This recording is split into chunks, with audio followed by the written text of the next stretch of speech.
2023-2024 school year school choice hearing at 6:31 p.m.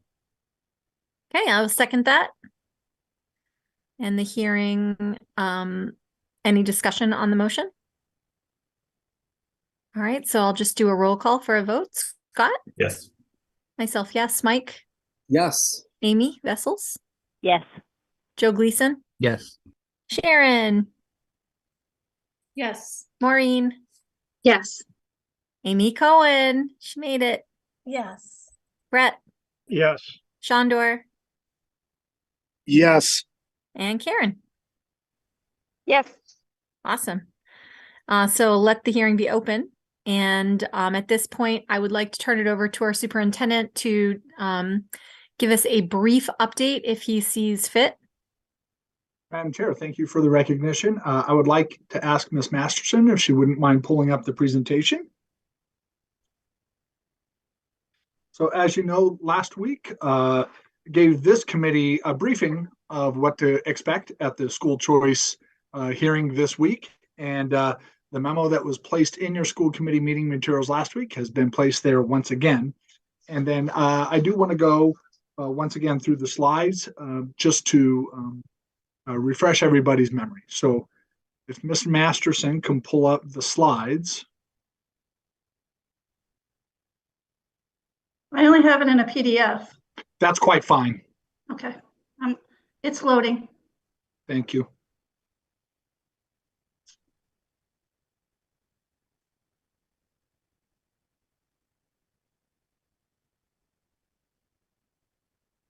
Oh no, I do have it in the slideshow.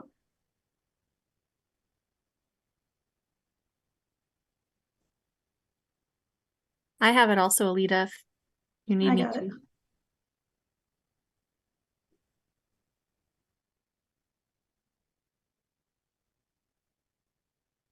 Okay, thank you. And you could just do in slide mode. Great.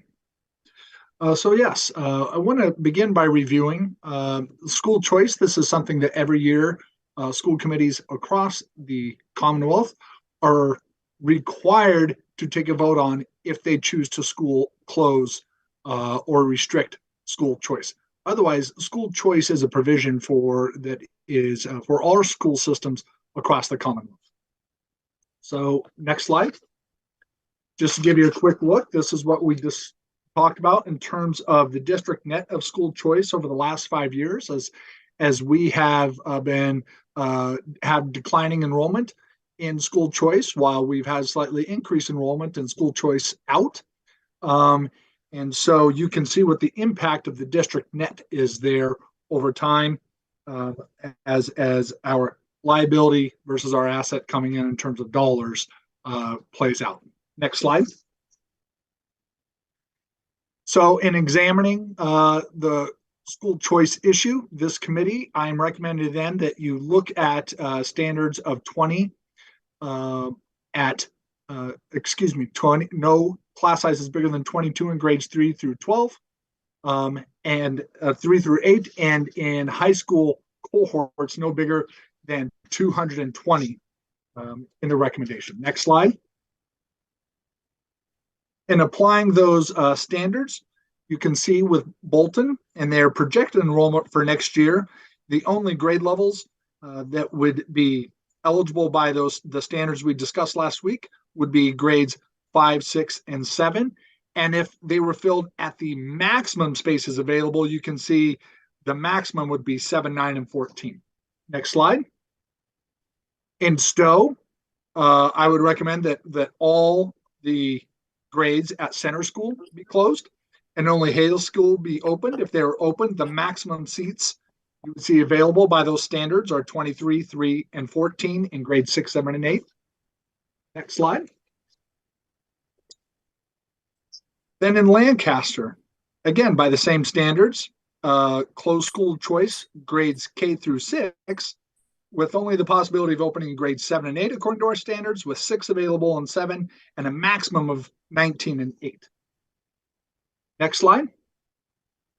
And when we look at the high school, it would break out as 1 seat available for 9th grade, 18, in 10th, 19 and 11th grade, and 3 and 12th grade.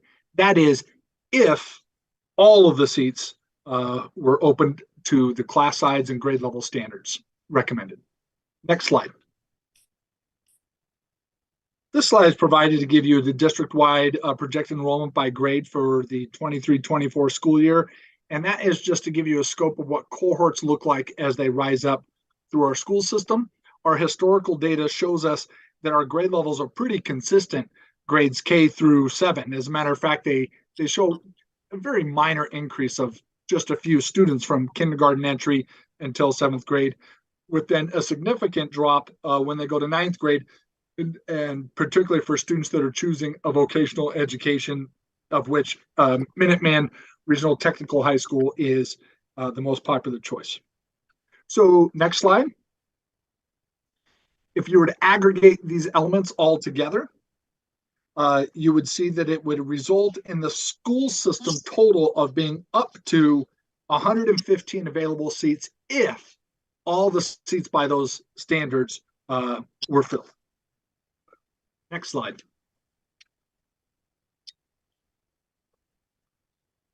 So some important things to note for this committee is that school choice is automatically open if the school district does not vote to close it by June 1st of each year. The Nashoba Regional School Committee can limit the number of students accepted as well as the grades and locations where they will be assigned. If there are more applicants than available seats, a lottery will be conducted. Employees may enroll their children through school choice and they are subject to the same rules and regulations as all applicants. No preferences for employees are allowed.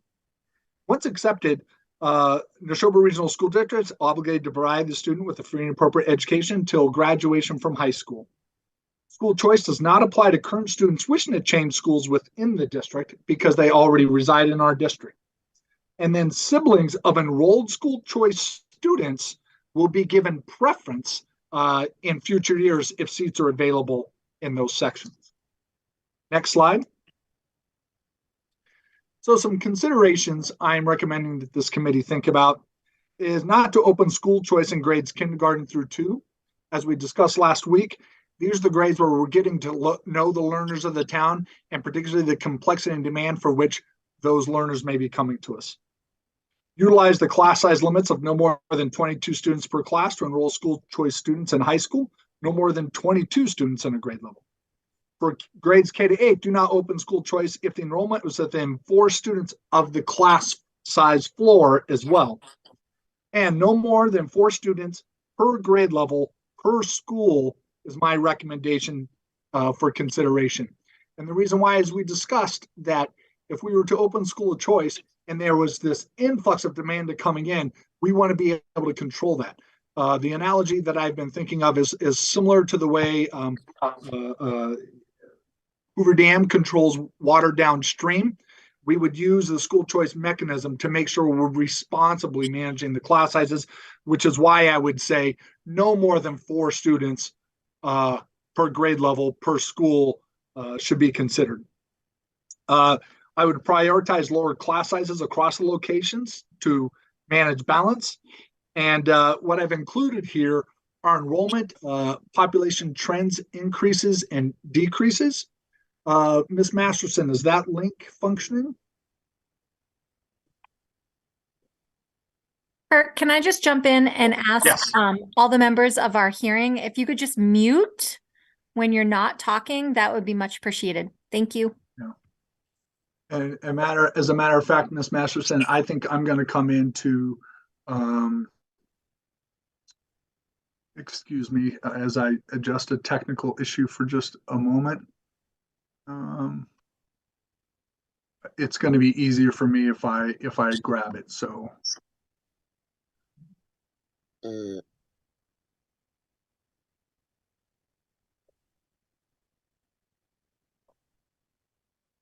All right, so I'm going to go ahead and share my screen, Ms. Masterson, at this point.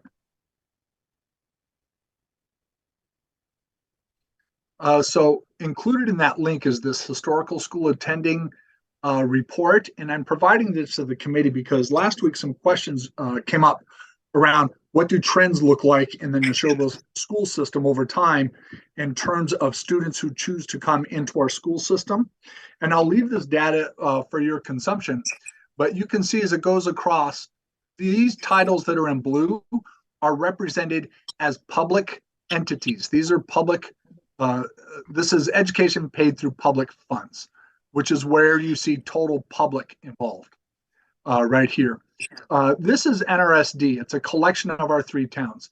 And what you'll be able to see is that when we look at the regional percentage column, this is percentage of participation of students in our school system over time that attend Nashoba Regional High School. Or excuse me, the Nashoba Regional School District is what I meant to say. And then you can also look at the percentage of students that are attending vocational technical high schools in Nashoba over that same period of time. I've aggregated them together, regional and vocational, so that you can see when you combine regional and vocational together, the change, the delta year over year is very, very minimal, which tells us the change that is happening is primarily a result of students leaving our regional school system to go to vocational technical. As you will see, those numbers don't shift much, and over time, we actually have cut in half. It's been cut in half the number of students that are going to private school education. You'll see some anomalies in 2020, 2021. We all know those are the COVID times. So you'll see a bump up in homeschooling there. But if you look at each of these tabs, you'll see that same data for each of the 3 towns. And we're looking at Bolton here. And you can see that the combined percentage of students participating in education in Bolton, there is a slight decrease here. This is where we did see some bump up in private school education that came right out of COVID, but it has remained relatively stable. In Lancaster here, you can see the percentage of participation has again remained in a very steady range, as is Stow. With Stow, the interesting factor to see here is when you look at total in town, these are the census numbers, you will see the dramatic decrease in the number of school-age students that are in Stow through the annual census of students 5 to 18, residents 5 to 18. But what you will notice that is significant in the town of Stow and is the most dramatic change of the 3 towns is how the decrease in participation in Nashoba Regional School District has been inverse to the increased participation in vocational technical education. And the last piece to point out here is per our conversations last week, to give you a sense of relatively how typical is this of school systems around us. So I went and just found for the FY22 school years surrounding towns in our area to look at where we participate there.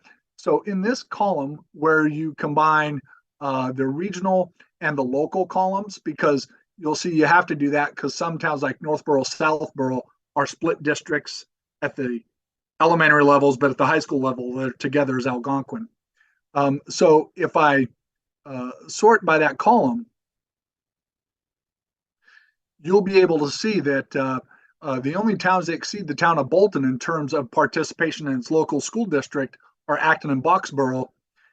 Here's yellow is where Stow is represented, and blue is where Lancaster is represented. To just give you a sense of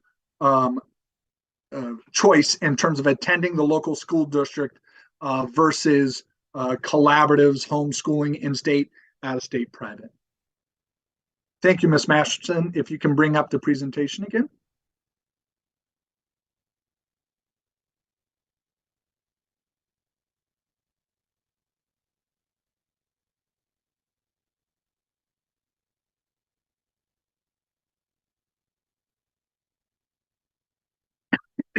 Excuse me.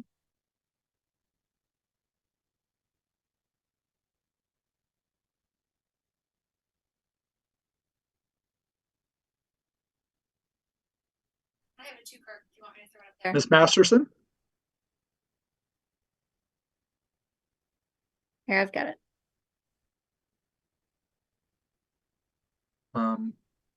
It just, I have it now on my desktop as well. Do you want to share? Oh, there we are. Very good. So keep going. And that's the aggregate slide, yes.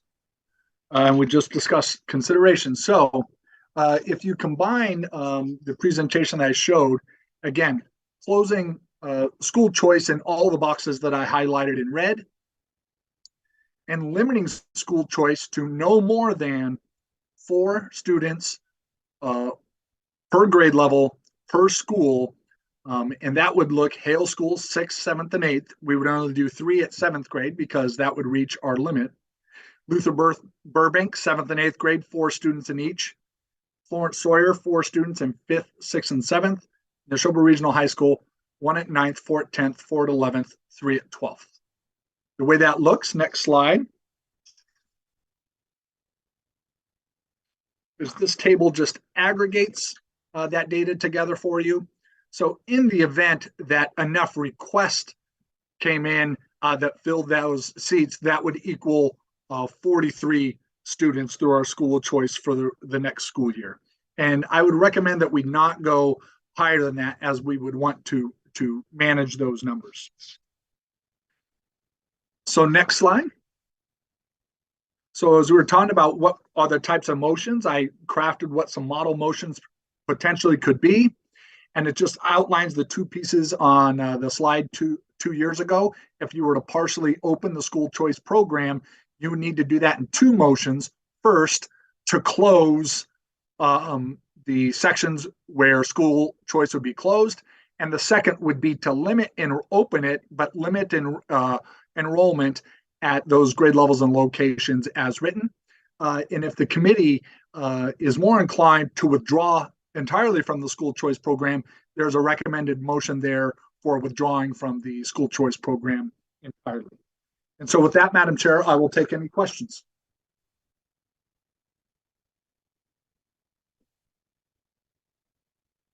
Sorry, everybody.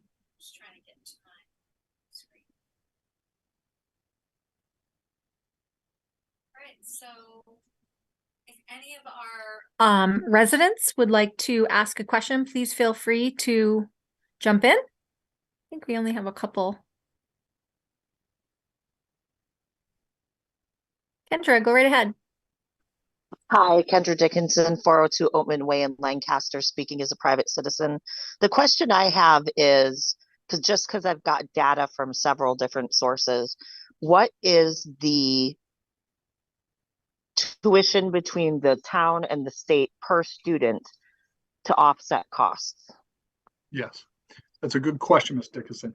The offset cost is $5,000 per student coming in. When we pay costs going out, we pay $5,000 per student unless they go to one of the regional online high schools, that being Greenfield or Tecca. We actually pay out $11,000 in those cases. And for students that receive any specialized services, there's an increment model that is based on circuit breaker funding for receiving any kind of special services. And Mr. Mulcairn can speak to that. Yeah, so I looked at the count of students when we had sort of the peak of school choice between FY13 and FY15. The percentage of students receiving an increment under the special education increment was between 6.7% and 8.7% over those 3 years. Our sample size right now is so small, it's hard to use that as a good barometer, but the amount of students as far as percentage of the total students coming to the district within school choice at that point was much lower. And again, it was anywhere between 6.7 and 8.7%.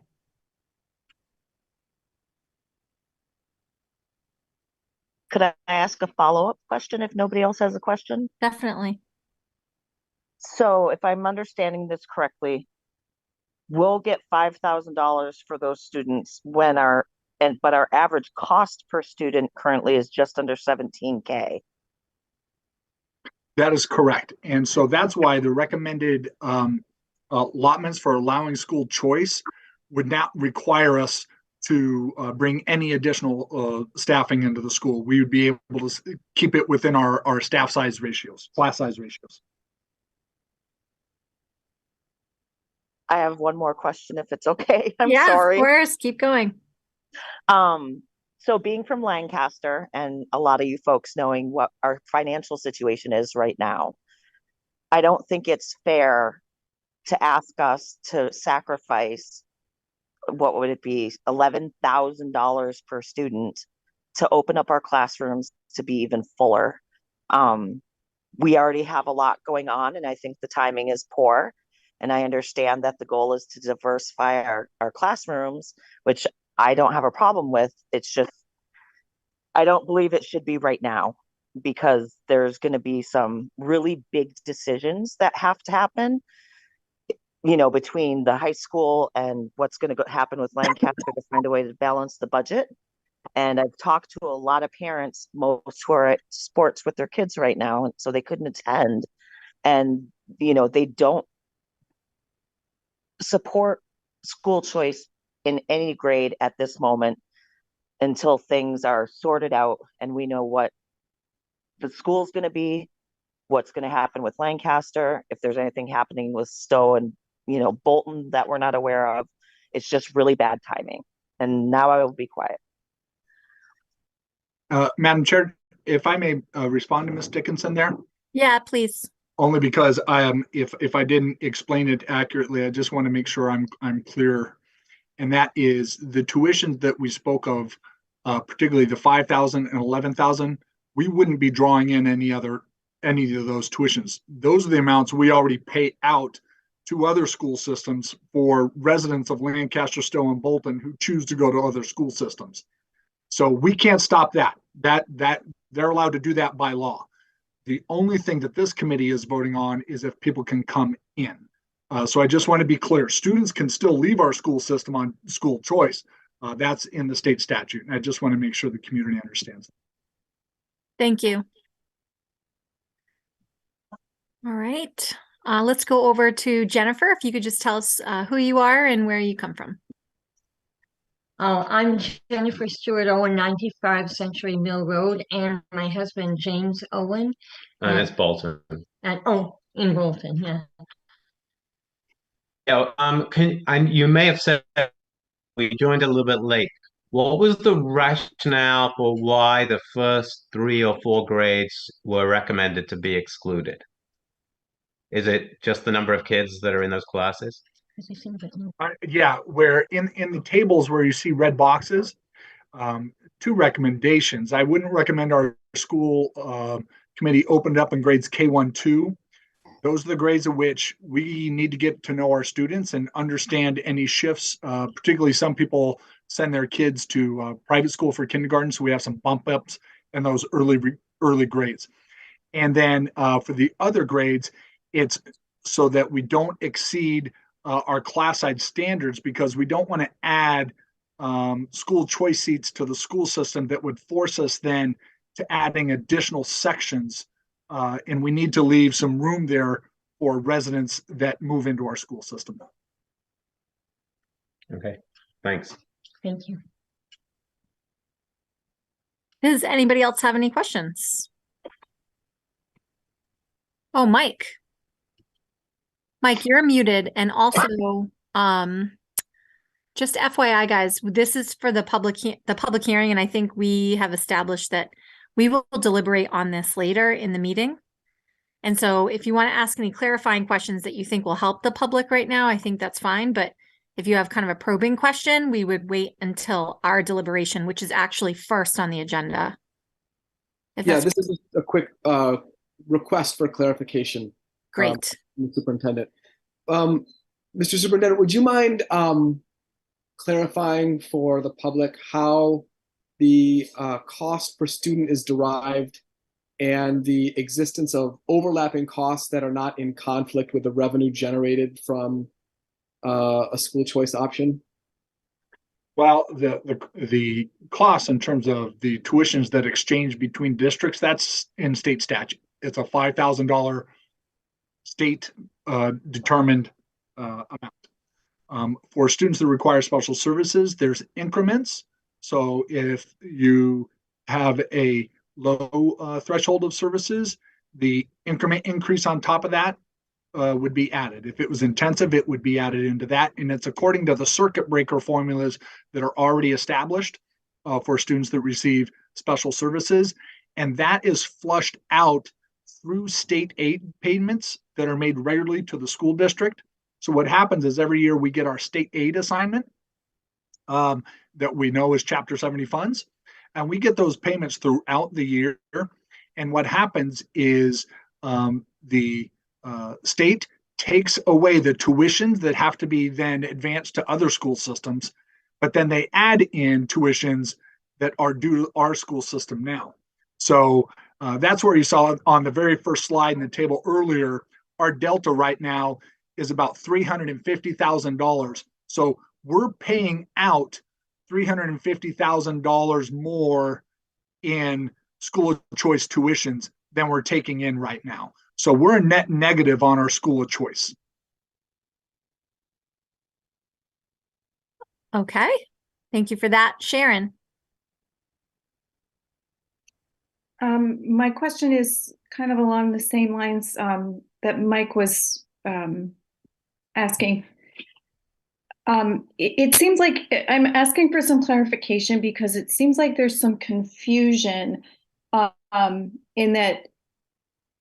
So we say that it costs about $15,000 or $17,000 per student. That's what our cost is to educate our students. But we would only be getting $5,000 in, which then equals a direct 11 or whatever thousand more dollars that we would spend on a school choice in student. I think that was a concern that was being brought forward. And I don't think that it's quite that linear. Yeah. So can you explain that a little more? I'll do my best to explain that, and I'll just try to put it in round terms. That if I am spending $1 million to educate, say 100 students, just to keep it simple, and I did that with 5 teachers, I would be able to add 10 students, still only pay 5 teachers, but have an additional revenue of $50,000 added without having to add more teachers to the district. The impact of that is, in the scenario that I just gave, is the class sizes for those 5 teachers would go from 20 to 22. But it doesn't mean it impacts the budget at all.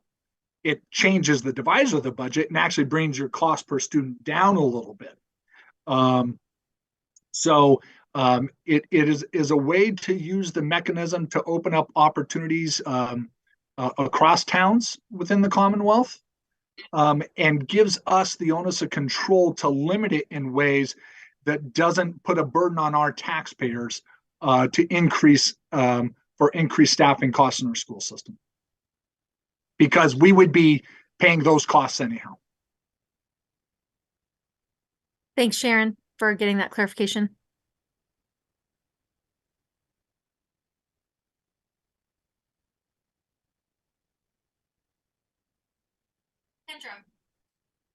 I'm sorry. I know I said I'd stop talking. So Kendra Dickinson, 402 Oatman Way, Lancaster. I watched the last school committee meeting or I attended, and there was mention of increasing the number of teachers and giving them raises. Not officially, because you guys were voting on the budget and you separated out the salary portions of things because somebody had a conflict. But I remember very clearly somebody saying, I think they didn't want to vote a certain way because they think that we should hire more people, teachers, and give raises. And that conflicts with what was just said. And so my biggest concern is we have a heavy lift here in Lancaster. You know, we're not sure how we're going to handle it yet. And again, it's just bad timing. You know, and isn't it for the last 9 years we've opted out, or am I incorrect? That is correct, Ms. Dickinson, but under the, what I'm recommending to this school committee would actually augment the budget. And in this particular case of 43 students, it would bring an augmentation of over $200,000 to the district without having to add additional staff members. Kendra, feel free to jump back in. But we'd be at Ms. Vivirito, your speaker isn't picking your voice up well. I'm sorry. Kendra, go right ahead.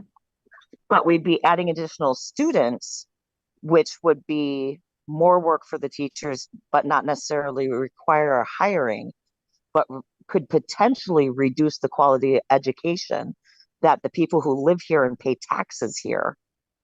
And probably, I know I moved here because I wanted my son in the school district and to be raised in the school district. And it just seems like it's going to potentially impact the quality of education in an effort to diversify our classrooms. And which is why in my recommendation that I offered tonight, you would not want to do more than 4 students per grade level per school, because that means the maximum you would add to a classroom is 1 student. And so that is a manageable way to bring that into the fold.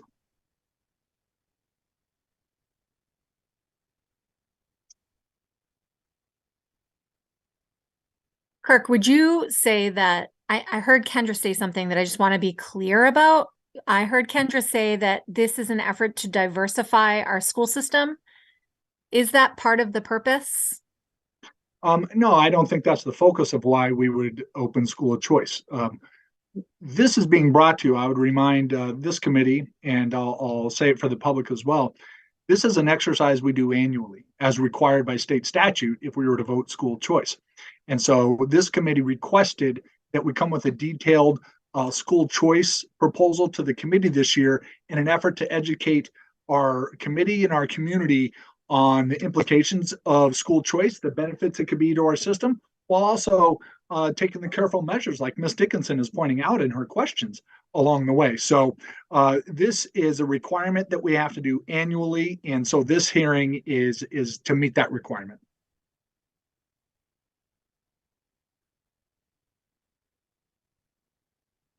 Just want to give people a minute to perhaps think. Feel free to put up your golden hand if you have a question.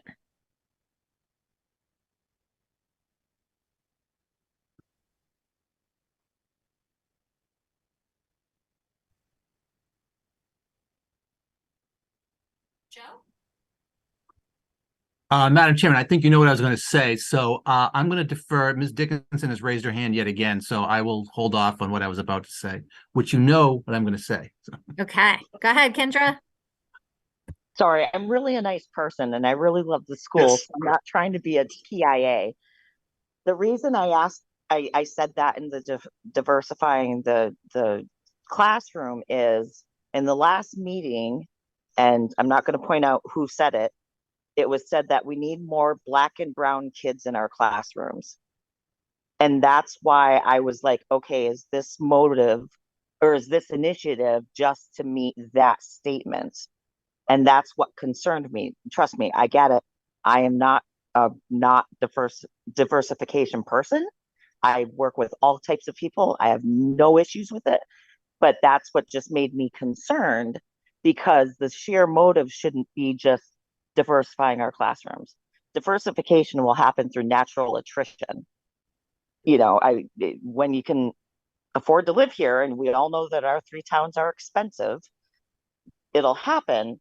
I just don't want our quality of education to go down because, and I know that it's only, 1 kid per classroom, et cetera, but our teachers are already kind of maxed out.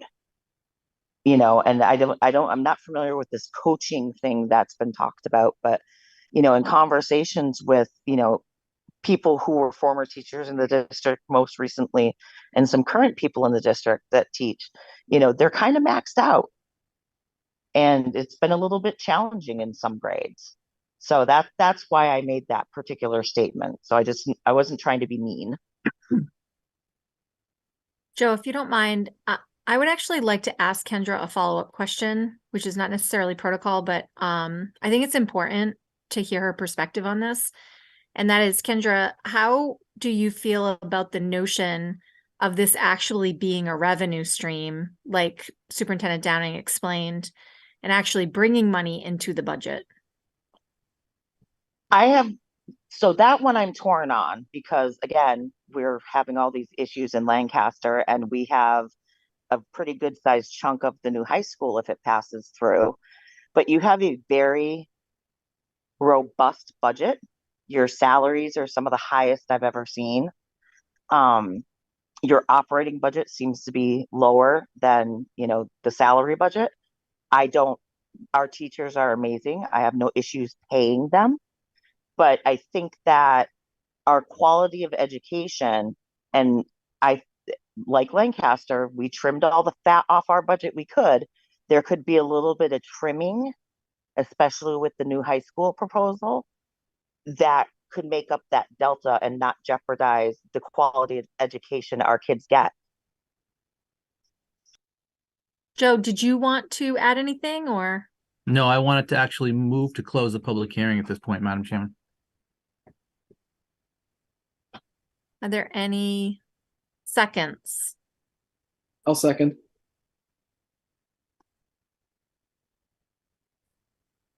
My only hesitance, I'm opening discussion at this point on the motion to close. I don't know that everybody's had a chance to speak, but I could be wrong.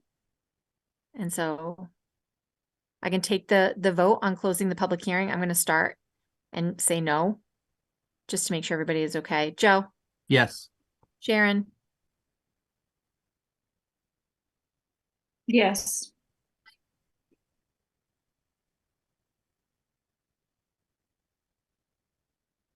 Mike? Yes. Scott? Yes. Amy? Yes. Maureen? Yes. Amy?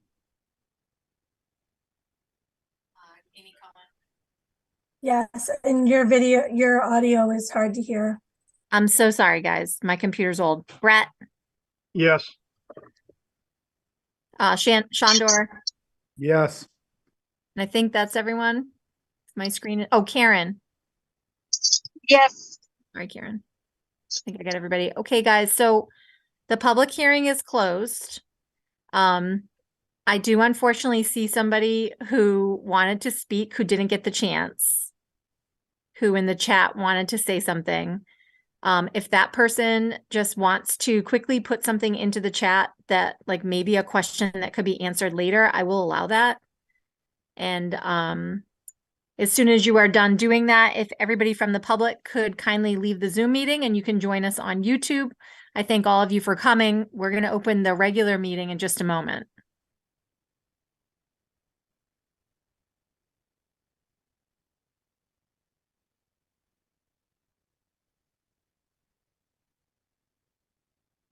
Maureen? Sorry, Leah, I didn't see that there was a question. I think they might have just sent it to you and not to everyone. Yeah, it wasn't in our chat. There was no hands raised. Okay, so Landry, I think is the name. If you want to just shoot me a quick message in the chat, or if you want to send me an email or the entire committee an email, you can do that. Okay. I was going to put it in the regular chat. That's great. Please, okay. Please do. All right. All right. Sounds good. Thank you. Yep.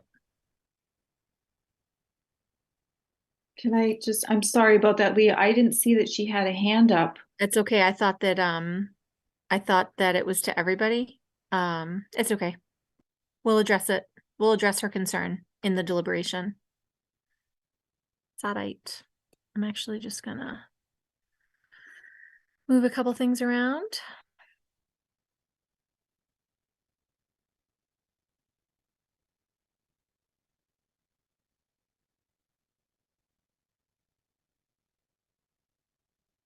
right, guys, so I am going to open the public meeting of the Nashoba Regional School Committee. It is 7:11. And we're going to start with the first item on our agenda. But before we do, Landry, if you could just throw that into the chat. I also need you to get out of the Zoom if you don't mind. Awesome. Thanks so much. No problem. Thank you. Thanks.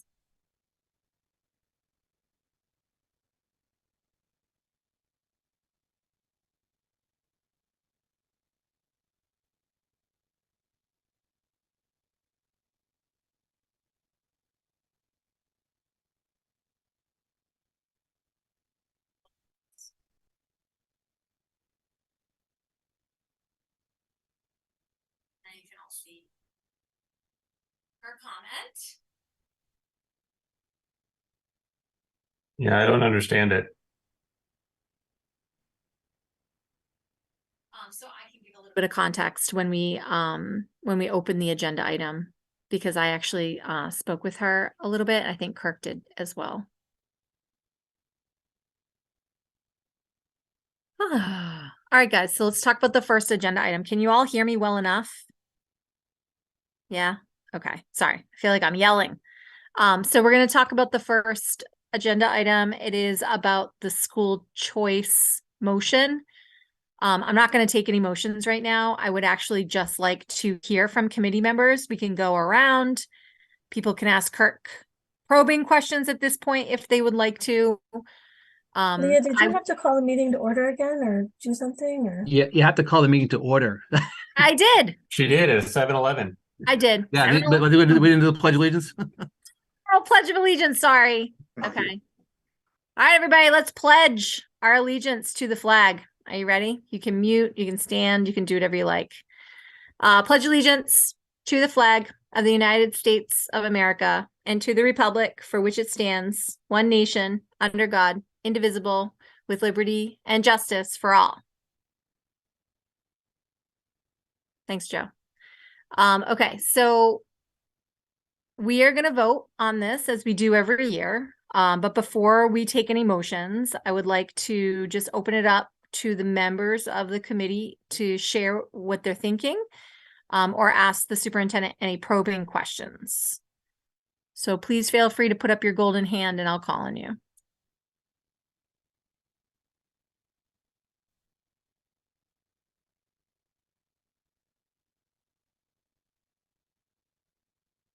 I'm going to start with Karen.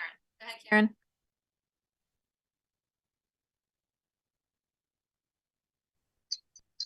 Thanks, Leah. And I'm sorry, I'm almost home. And then Alita, I'm going to switch to my computer when I get home, so I'll jump off and jump back on. My question is regarding special education, and not just special education, actually, support services for students, EL services, guidance, mental health services, literacy, special ed.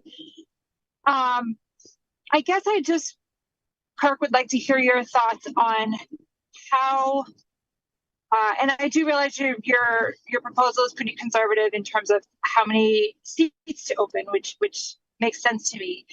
But I feel like we have a lot of data on the class sizes, but not a lot of data on the caseloads for those support services and how school choice can impact those caseloads, because we don't have as tight a rein on special education caseloads or guidance support caseloads as we may on class size. And I would just like to hear your thoughts on that.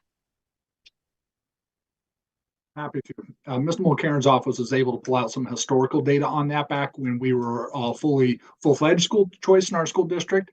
At the peak, we were 8.7% in the school district for school choice students receiving services. So if you round that to 10% and apply that to the number of seats we would opening now, that would be 4 students.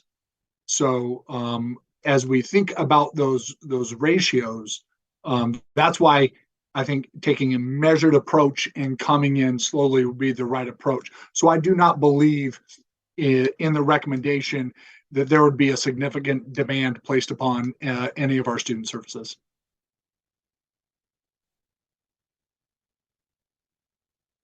Sharon, did you want to ask another question, or did that? No, I think that helps. Thank you. Okay, Scott. Yeah, so I just wanted to say that, you know, for me, this issue effectively comes down to two things, and that is the economics of it as well as the diversity. And so as far as the economics are concerned, I looked at the trends as far as students that are opting in for student choice. And, you know, it looked like just over the last 4 years by, you know, the number of students dwindling who we're allowing into our district, we're missing out on just in the neighborhood of $150,000 in revenue that, you know, without those students coming into our district, we have to find that money somewhere else. Now, I understand they don't just bring revenue in, they have some additional costs, but I get the impression based on the comments Superintendent Downing has made that those costs would be less than the $5,000 that the students bring in with them. And as far as diversity is concerned, you know, there's more to diversity than just the color of people's skins. And we have no idea what color people who come into our district are going to be, but I can guarantee you they will be diverse from the point of view that they won't be residents of Stow, Bolton, and Lancaster. So from that point of view, they bring other towns' backgrounds with them. And so I personally think this would be a good idea, but see what other people say. Let's go over to Shandor. I kind of feel it's been answered, but I also think it might be worth just being incredibly clear on this. Superintendent, if we were to open up to school choice, ultimately that would bring more money into the school than it would cost us. Yes, that's it. And just a technical matter, school of choice is open. You would vote to close it. So just to be clear about that, yes. But it would give us an opportunity to bring more money into the school system without having to add additional staffing to the school system. Mike. So I think, obviously I wasn't here on the April 12th meeting, although I did watch it at 1.75 speed, actually. You guys are speaking much more slowly tonight, so thank you. I think there was some concern about who comes into the district with school choice, and that is really not within our control. Nobody has a crystal ball in terms of who's going to come into the district. I think this is, in some sense, it's a bit of a risk, but I also feel like we, meaning in Bolton at least, are in a position where we recognize the finitude of this glut of Chapter 70 funding. We're seeing an increase of out-of-district placements. And so I think from my lens, it is the right time to start thinking about creative revenue sources. Is the $215K, if that's what we get, is that going to offset all of the costs that we have for outgoing out of district, or rather outgoing school choice? It will not. But I do appreciate how, first of all, the recommendation was backed by data. I always appreciate a good spreadsheet. I do appreciate that this is a very measured approach. And if we're talking an increase of 1 student per classroom per level, I don't think that has a substantial impact on the academic or educational product. I do agree with Scott that it does introduce perhaps some cultural diversity, perhaps some socioeconomic diversity in some sense. And so I am in favor of school choice. I'm going to vote for it. Maureen. Thanks. My concern was the question that Karen had already asked, and I do appreciate Kirk's limiting it to 4 people at maximum per grade. I think that does make sense if we were to slowly implement it like that. But it is those other resources that I'm just so unsure about that's giving me pause. I did go and, or I had read Laundrie's email, and then I just reread it. And her ask is one that I wish we could fulfill without having school choice, but we have to have school choice in order to do it. Can you elaborate on that, Maureen, for anybody who doesn't know what you're talking about? Yeah, so her student's been in the district for about 13 years or so. She's going into 7th grade, I believe. But they're considering moving to another town. And for purposes of helping her daughter, she'd like her to stay in the district. But we have to have school choice open for that. The only thing is it could be a lottery, so there's no guarantee. And that's another struggle that I'm having, because I'd like it open for that purpose, but it's not a guarantee. So I guess that's just what I wanted to speak to. Thanks, Maureen. How's my mic now, guys? Same? Better? Okay, thanks, Shandor, for your side text. Technology guru. So just to illuminate a little bit more, the person who was in the public hearing who didn't get a chance to fully explain, I think Maureen just explained it pretty well. She recognizes that it's a lottery and that her daughter would not have a guaranteed spot, but she's basically advocating for the opportunity to put her daughter into the lottery. And then she would take it from there. Go ahead, Amy Cohen. Hi, thanks. I think that the way that the recommendations have been crafted tonight make me feel more comfortable with voting in favor of voting in favor of the motion. Trying to say that correctly was tricky, but I think that my initial concern was one that has been expressed by some parents at the hearing, which had to do with creating more of a burden for our teachers who may already be feeling stretched. And so by crafting the recommendation to just open to allow one student per class, I think that makes sense and is something that shouldn't create an extra burden. But I did have one question with how I'm trying to pull up the presentation right now, but at the high school, like how can you guarantee that if you're opening up 4 spots at a grade level in high school, that those students wouldn't all end up in one class? Is that something that? Well, the high school, so you have to think of it entirely differently at the high school because it's a distribution of students across an entire menu of courses. So it's not that it's not that school of choice students are clustered together or separated. We would want them to have a natural experience like any and all kids in the school. It would just break out in such a way that you would think of it. And you saw at the high school, there's only space for 1 student at the 9th grade level and 3 at the 12th grade level. I will tell you from my experience in my previous school system around school of choice, the fewest number of requests for school of choice on an annual basis are at the high school level. It's typically something that happens at younger ages. That doesn't mean they don't come in. Certainly we had them come in, but that was just an experience I had.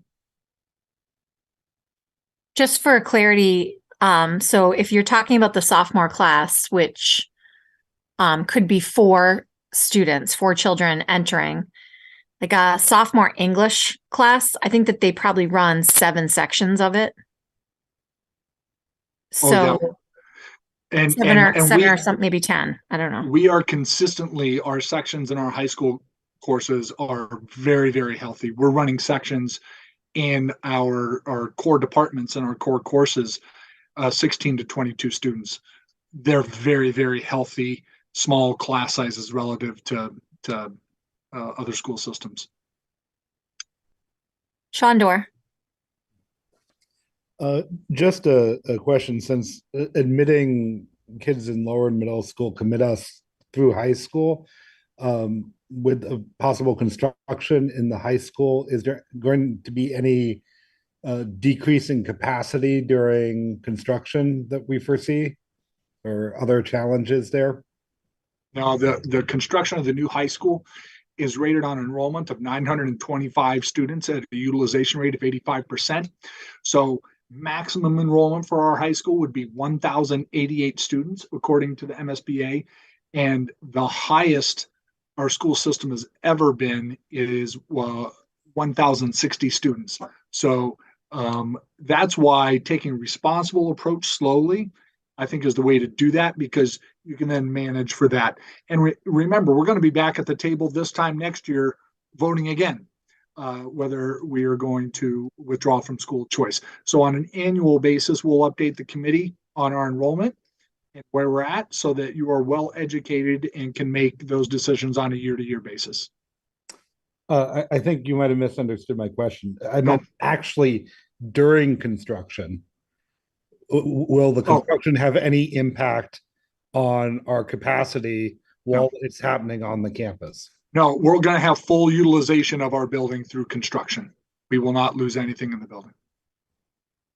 We will lose the baseball field through construction. We know that, but nothing on the interior. Sharon. This isn't a question per se, but just a comment, I guess, something to think about. Because this is something that will be an annual conversation,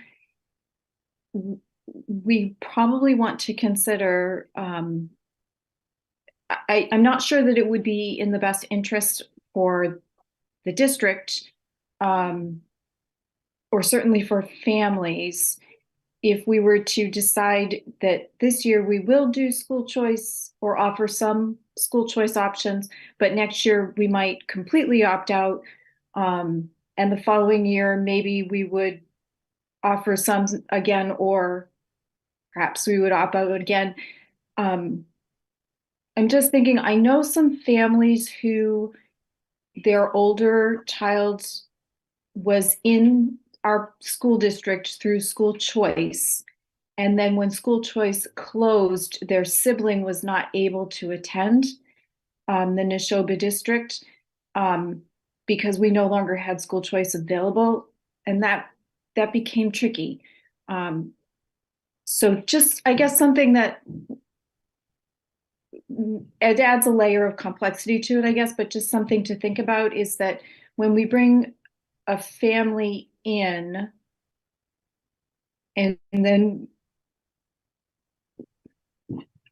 I hope that was a clear thought, because I'm having a hard time figuring out how to finish that thought, but I hope that made a little bit of sense anyway, in terms of thinking of consistency for families, and is it wise to,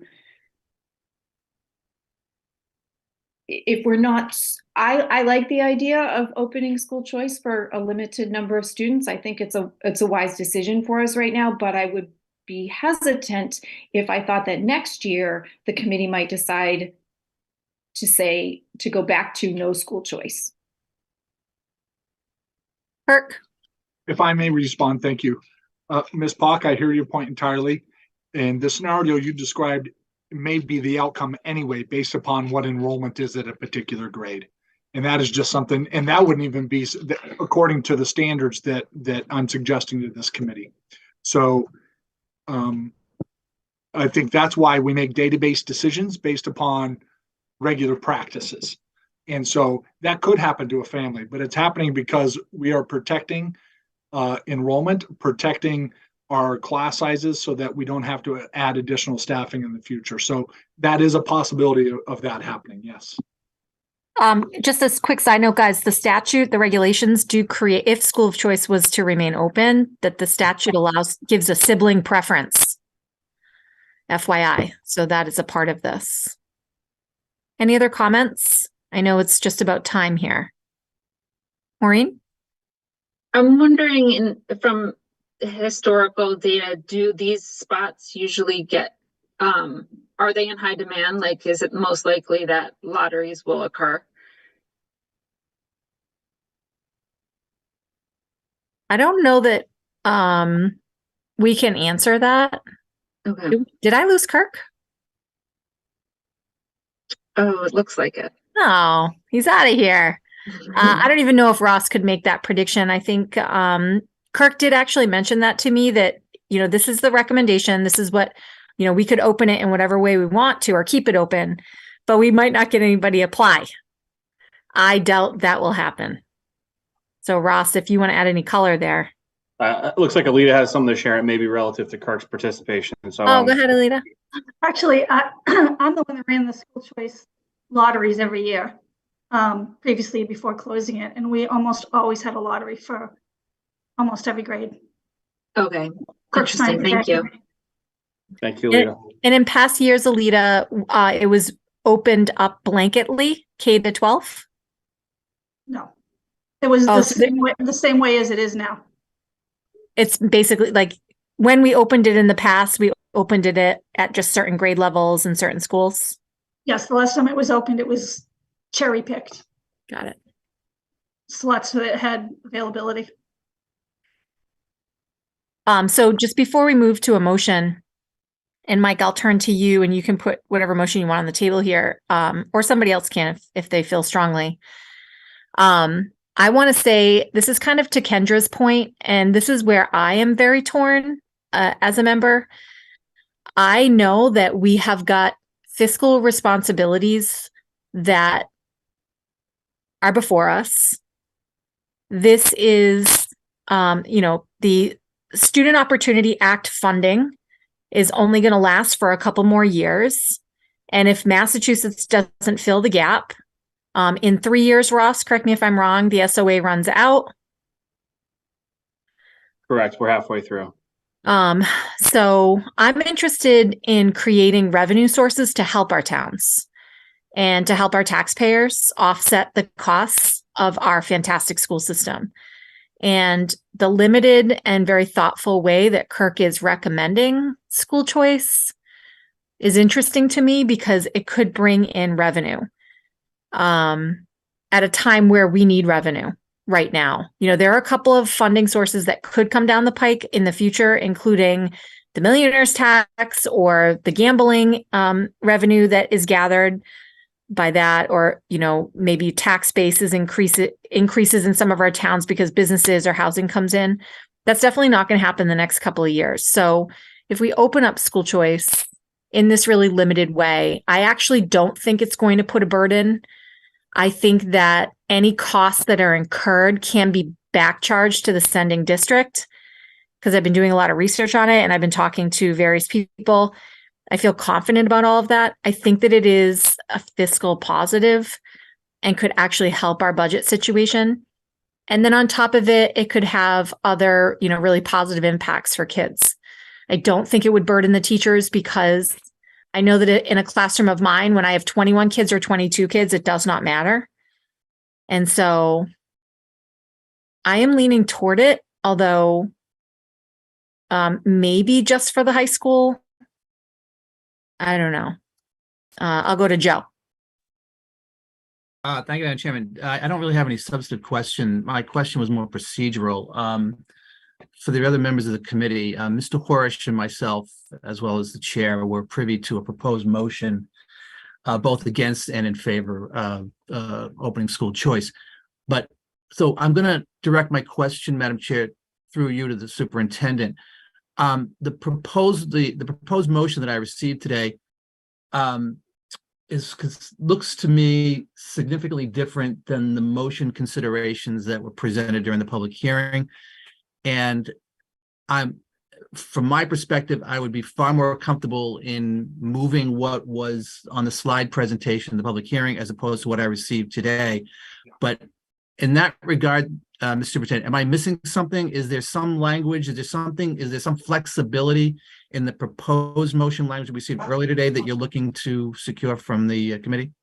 Yeah, as we were discussing last week, what I put in the slide presentation, I think is the recommendation I'm making to you in terms of the structure of a motion.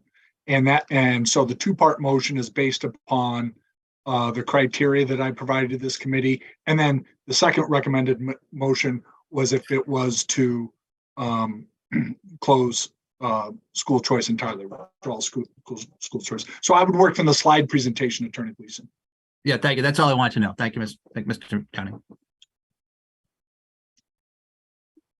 Okay, so any other comments? I think we're kind of ready to move toward a motion, and I'm happy to take that. Oh, Karen, go ahead.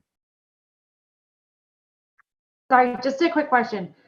For the grade levels that have 3 sections instead of 4, is the recommendation still to cap it at 4 per student? Or because I know most of our grades have 4 sections. So is that based on grade level, or so would, for example, sorry, I just had it up here. In the tables, all the sections that are notified in red would be closed, and that is all the section, and that is includes the sections where there are 3. Okay, thank you.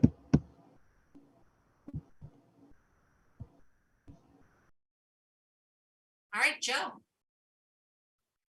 Madam Chairman, if there's no further discussion on this, I would be inclined to move as follows, and I'm going to read this verbatim from the superintendent's presentation. I'd move for the district to withdraw from the school choice program for the 2023-2024 school year due to enrollment and class size standards as follows. Department of Elementary and Secondary Education to be notified of this vote. Center School, closed school choice for all grades. Mary Rowlandson Elementary, closed school choice for all grades. Luther Burbank Middle School, closed school choice for the 6th grade. Florence Sawyer School, closed school choice for grades kindergarten through 4th grade and 8th grade. I would further move to limit school choice enrollment for the 2023-2024 school year as follows. Department of Elementary and Secondary Education to be notified of this vote. Hale School, 6th grade, 4 slots, 7th grade, 3 slots, 8th grade, 4 slots. Luther Burbank Middle School, 7th grade, 4 slots, 8th grade, 4 slots. Florence Sawyer School, 5th grade, 4 slots, 6th grade, 4 slots, 7th grade, 4 slots. And Nashoba Regional High School, 9th grade, 1 slot, 10th grade, 4 slots, 11th grade, 4 slots, 12th grade, 3 slots. Thank you, Madam Chair. Excellent. Do I have a second? Second. Oh, Sharon, get ya. So let's open it up for discussion if need be. Go ahead, Scott. Didn't the superintendent recommend that these need to be 2 separate proposals? It could also be done as Mr. Gleason presented it because it said, and furthermore, so it included it. Okay. It's sufficient. Yeah, thanks. Joe, you're very efficient. Thank you. As always. Any further discussion?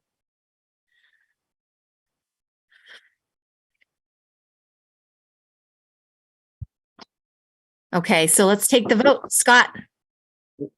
Oh, I'm sorry, Mike, did you have discussion? Yeah, just to be clear, this always comes up. I hate double negatives. Can we clarify what a vote in favor of the motion does and what a vote against the motion does? Kirk, do you want to clarify that? So Attorney Gleason made a recommendation to close in certain areas and limit in the other areas. So your vote is voting the motion. So a yes would agree with the motion that Attorney Gleason made. Right, and that would be to, again, correct me if I'm wrong, because there's a second part to it. That would be to limit school choice enrollment for Hale, yes, Luther Burbank, Florence Sawyer, and Nashoba Regional High School. Yes, withdraw in the specified areas and limit in the other specified areas. And so kind of in theory, a yes vote is agreeing to allow a certain amount of school choice starting next year. Okay, so is everybody ready to vote? All right, Scott. Oh, Maureen, I'm sorry. I just don't want to let anyone So off. sorry. But a no vote doesn't open up school choice. Okay. A no vote would just keep us in the, so if we do absolutely nothing, Kirk, correct me if I'm wrong, we could do absolutely nothing today or over the next month. So, and that would automatically put us completely into school choice. So in the event that Attorney Gleason's motion fails, school choice is still open. Somebody on the committee at that point would have to make a motion to withdraw entirely from school choice. Got it. Okay, thank you. Thanks, Maureen. Last call. All right, here we go. Scott. Yes. Amy Vessels. Yes. Joe. Yes. Mike. Yes. Brett. No. Shandor. Yes. Maureen. No. Sharon. Yes. Karen. Yes. Amy Cohen. Yes. Myself, yes.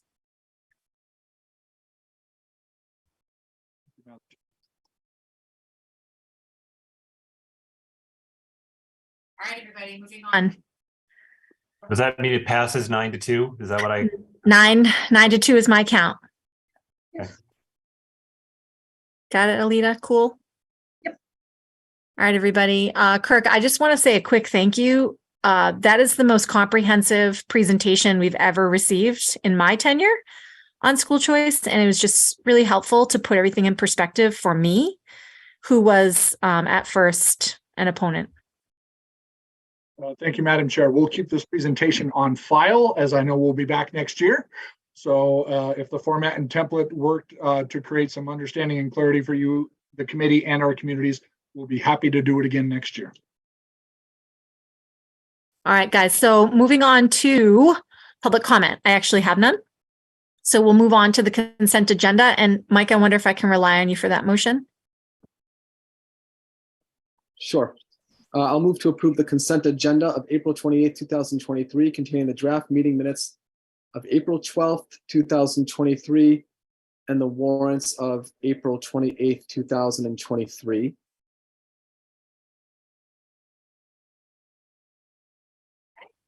I'll second that. Any discussion? A quick question. Yeah. Since this is a consent agenda, I wasn't here for the April 12th meeting, but everything is sort of bundled in with the warrants for April 28th. So you can still vote for it, or you can just abstain. Okay, got it. Any other discussion? All right, let's go backwards here. Amy Cohen. Yes. Karen. Yes.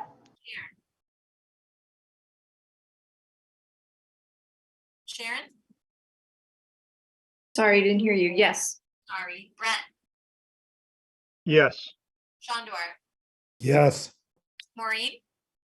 Yes. Joe. Yes. Amy Vessels. Yes. Myself, yes. Scott. Yes. Mike. Abstain. Thank you. Okay, everybody. Moving on to our next item on the agenda, we have a school committee chair update. I don't often burden you all with an update, but I do have a couple of things that I wanted to make you aware of, and I'm going to use this opportunity to do it. I just wanted to remind everybody, both here and in the communities, anybody who's watching, we have our town meetings coming up next week, and our budget is on the docket to be voted upon. So if any of us are at the town meetings, hopefully you will be. I know that, Kirk, will you be able to, and are you willing to attend all 3 town meetings? I believe because the town of Lancaster and the town of Bolton now are on different nights, I will be all through town meetings. Wow. Between myself and Mr. Mulcairn, we'll share the responsibilities of getting to the planning sessions and such, but both Mr. Mulcairn and I should be able to attend all 3 town meetings. Okay, so that's just an update from me. The town meetings are coming, so be aware, as members of this committee, your budget will be up for vote. We need two out of the 3 towns to approve it. I wanted to remind everybody that at our May 10th meeting, we have on the agenda subcommittee chairs to report out on goal attainment. So chairs, if you could be ready for that, that would be fantastic. The other thing that I wanted to make you aware of, and I'm hoping that Joe can kind of elaborate on this later, is that we are going to be changing the meeting date, I think, for the school building committee and the joint school building committee, school committee to May 30th and May 31st, with the 31st being the school committee joint meeting. That is going to give us a little bit more time to get the geothermal reports before we vote on the report that the design team sends to the MSBA. So I think Joe will give us more there, but can I just get a thumbs up from everyone that we would, instead of making that special meeting on the, I think, 18th, that we would make the special meeting on May 31st. And so Joe, jump in. Yeah, that is correct. I'll elaborate more on that. You did an excellent job articulating where we are. In speaking to the OPM, however, it was my understanding that we were going to proceed with our May 17th SBC meeting, and that we'd have the joint meeting on the 31st. This is the first I've heard that the SBC would be rescheduled to the 30th. So I'm not sure where that came from. So if you have some information in that regard, it hasn't been shared with me, because I spoke to Mary Ann today, and we were going to proceed with the 17th and hold off on the joint meeting from the 18th to the 31st because of some costs that won't be available as of that date. Yeah. Okay. So Kirk, maybe help sync us up here. This is one of the times in the world where 2 people can be right at the same time with different points. Madam Chair, you are correct, because that's the last piece of information that you had. And Attorney Gleason, you are correct, because you have the most current piece of information. I can confirm with Attorney Gleason that is the case. Okay, so guys, what's relevant for you all, school building committee will still meet on the 17th, which will be my very favorite birthday present. And then can we all meet on the 31st? Can you just give me a thumbs up if you can put that into your calendar? Right, so we're just moving it from the 18th to the 31st. Great. All right, cool. So thank you for that. That seems like, Alita, you can make that adjustment in the planning calendar, or I can make that adjustment in the planning calendar. And I think that's all I had to say about that. Okay. All right, guys. So next item on our agenda is the superintendent's report. So I'll throw it over to Kirk.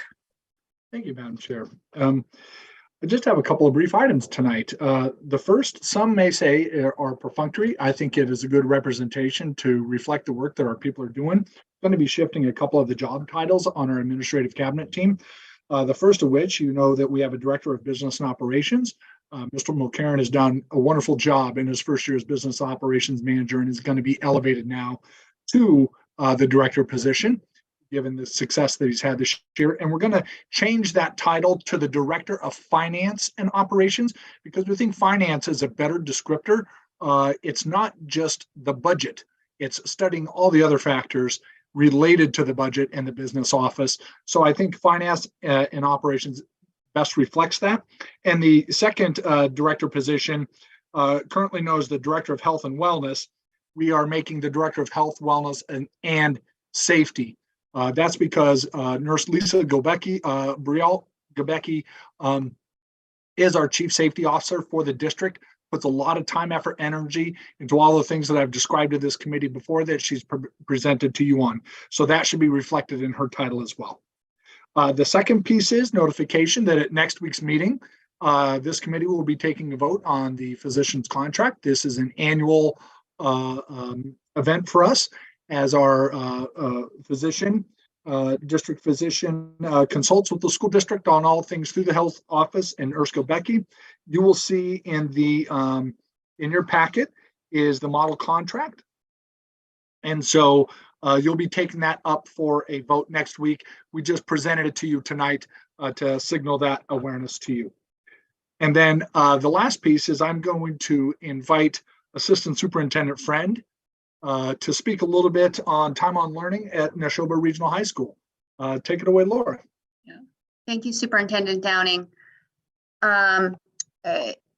This update is relative to the tiered focus monitoring review and structured learning time requirements as it relates to an update and specifically our high school. As you are aware from hopefully the weekly updates in the comment, the Department of Elementary and Secondary Education's Office of Public School Monitoring is in the process of conducting a tiered focused monitoring review of the Nashoba Regional School District. This office visits each school district and charter school every 3 years to monitor compliance with federal and state special education and civil rights regulations. One of the components of their multifaceted review is an assessment of structured learning time or time on learning. Massachusetts requires all elementary schools to provide students with a minimum of 900 hours per school year of structured learning time, and all public high schools 990 hours of structured learning time per school year. Through our own internal scheduling audit, which we've been engaged in this year, and this process, we've discovered that adjustments need to be made to reach the 990 hours of structured learning time at our high school. So we have been working with our high school administration and Dr. Boynton and Guidance Director Jody Specht on corrective steps to ensure compliance with this regulation, the link of which we've included in the superintendent's report. And we will be prepared to provide an update with recommendations to the school committee at the next school committee meeting on May 10th. That will conclude this report, Madam Chair. Does anybody have any questions related to those three things? Go ahead, Maureen. I had a question on the 990 hours. Did that change? Because I know that the 603 CMR 27 was updated in 2001, but was it 2021? But did it change? Yeah. Is that the why 990 hours has been consistent for many, many years. 990 hours for high school, elementary is 900. 180 days required. Okay. Is there a reason that we're under? That's the report we're going to come back and talk to you about in depth on May 10th. There's been some policy changes and some course adaptations with students, and we want to come back to that with our new leadership at the high school and in the teaching and learning office. We're examining that deeply as it's a coordinated program review year for us, which is why we're bringing it forward to the committee at the next meeting. Okay. Mike. Okay, I put my hand up and then I put it down because I think I know what the answer is going to be, but it looks like we're 90 hours short, which is about a half hour per school day, which to me seems somewhat substantial. Are there going to have to be I guess I'll just wait for the report. Yeah, it would be tough for me to tell you the strategies that are being played. We're working on multiple strategies right now. We're vetting it through our counseling office, the complexity of scheduling students and things like that. So all those complexities are being addressed, and that'll come out on May 10th. Right. Thank you. Go ahead, Amy. Does this have any retroactive effect on students who are at the high school right now? No, it does not. So as we've examined this and looked at this, Ms. Cohen, we actually took the proactive step of notifying the Department of Education before they came and told us. And so we've notified them. So when they come for their visit in May, we're going to be presenting that plan to them in May. And they've given us indications to say, present that plan to show us how you're addressing that, and we should be fine. And I have a follow-up question. Is this just kind of like an accounting error, so to speak? Like, you know how there are different methods to calculate costs and revenue streams? Is this something where a new method for counting learning time was put into place and you came up with is this something that's been ongoing, or is this just a change in approach in how you're calculating learning time? Yeah, there's just time on learning, and it's applying the regulations. And so the biggest impact that I can share with you, Ms. Cohen, that I'm happy to share with you tonight is study halls are not time on learning. And so when we apply the study halls, we realized, gosh, that's where we're getting under the time on learning minutes. So that's a major area that we have to rectify. Okay, thank you. Yep. All right, we look forward to hearing your report next time. Looks like everybody's ready to move on to our student representative report. And I'm so happy that Hansi can join us tonight. And she's joining us from a much warmer place. Where are you, Hansi? So I'm currently in Orlando for DECA's ICDC competition. Yes. That's awesome. Congrats. How are you guys doing? Thank you. We're good. We're all exhausted today. We just wrapped up our day at Universal. We got there at like 9 a.m. and we just got back. So we're all just totally exhausted, ready to pack up and head out at like 4 a.m. tomorrow. Oh my gosh. Well, thanks for joining us. What can you tell us? Of course. So first of all, I wanted to just start off by speaking on behalf of Dan and I, saying like we sincerely apologize for not being able to be here for the past few meetings. Both of us have just been extremely busy with like our own extracurriculars, and like it's just been a crazy couple of months for both of us. But we both truly appreciate you all letting us be on this committee, and we really do like what we do on this committee, and we wouldn't want to do it any other way. So we just want to apologize to all of you. No need. We totally understand. Thank you, though. Thank you. All right, so to the report. So the boys hockey state champions had an official visit to the state house, and they were recognized on the house floor for their championship, which is an amazing opportunity for them. We're super thrilled. Robotics had a great showing at the World Championship competition in Houston. And for DECA, we had about 25 kids competing at ICDC in Orlando, which is insane for us. And class meetings were held today about spring expectations for students. The seal of biliteracy qualifying exams are happening this week. AP exams begin next week, and the International Club is hosting the first ever International Fest this Saturday from 1 to 3 p.m. at Nashoba. And this just displays all the different cultures that students are part of and all the different, basically, nationalities that kids come from. And we really want to honor that and showcase this. The Green Team Earth Day scavenger hunt is going on, and art students are setting up student work installations. That's all I have. That's awesome. Thanks so much, Hansi. Does anybody have any questions or anything that you are wondering? Hansi, do you think that you'll be able to join us on our May 10th meeting? Most likely, yeah. My APs are done by then, so yes. Oh my goodness. All right. Because you head toward graduation, and that might actually be your last meeting with us. Are you a junior or a senior? So I'm a junior. I'm a junior. Oh, fantastic. Then you're here for the long haul. Perhaps Sounds Dan, perhaps Dan will join us next week with you, and that might be his last meeting.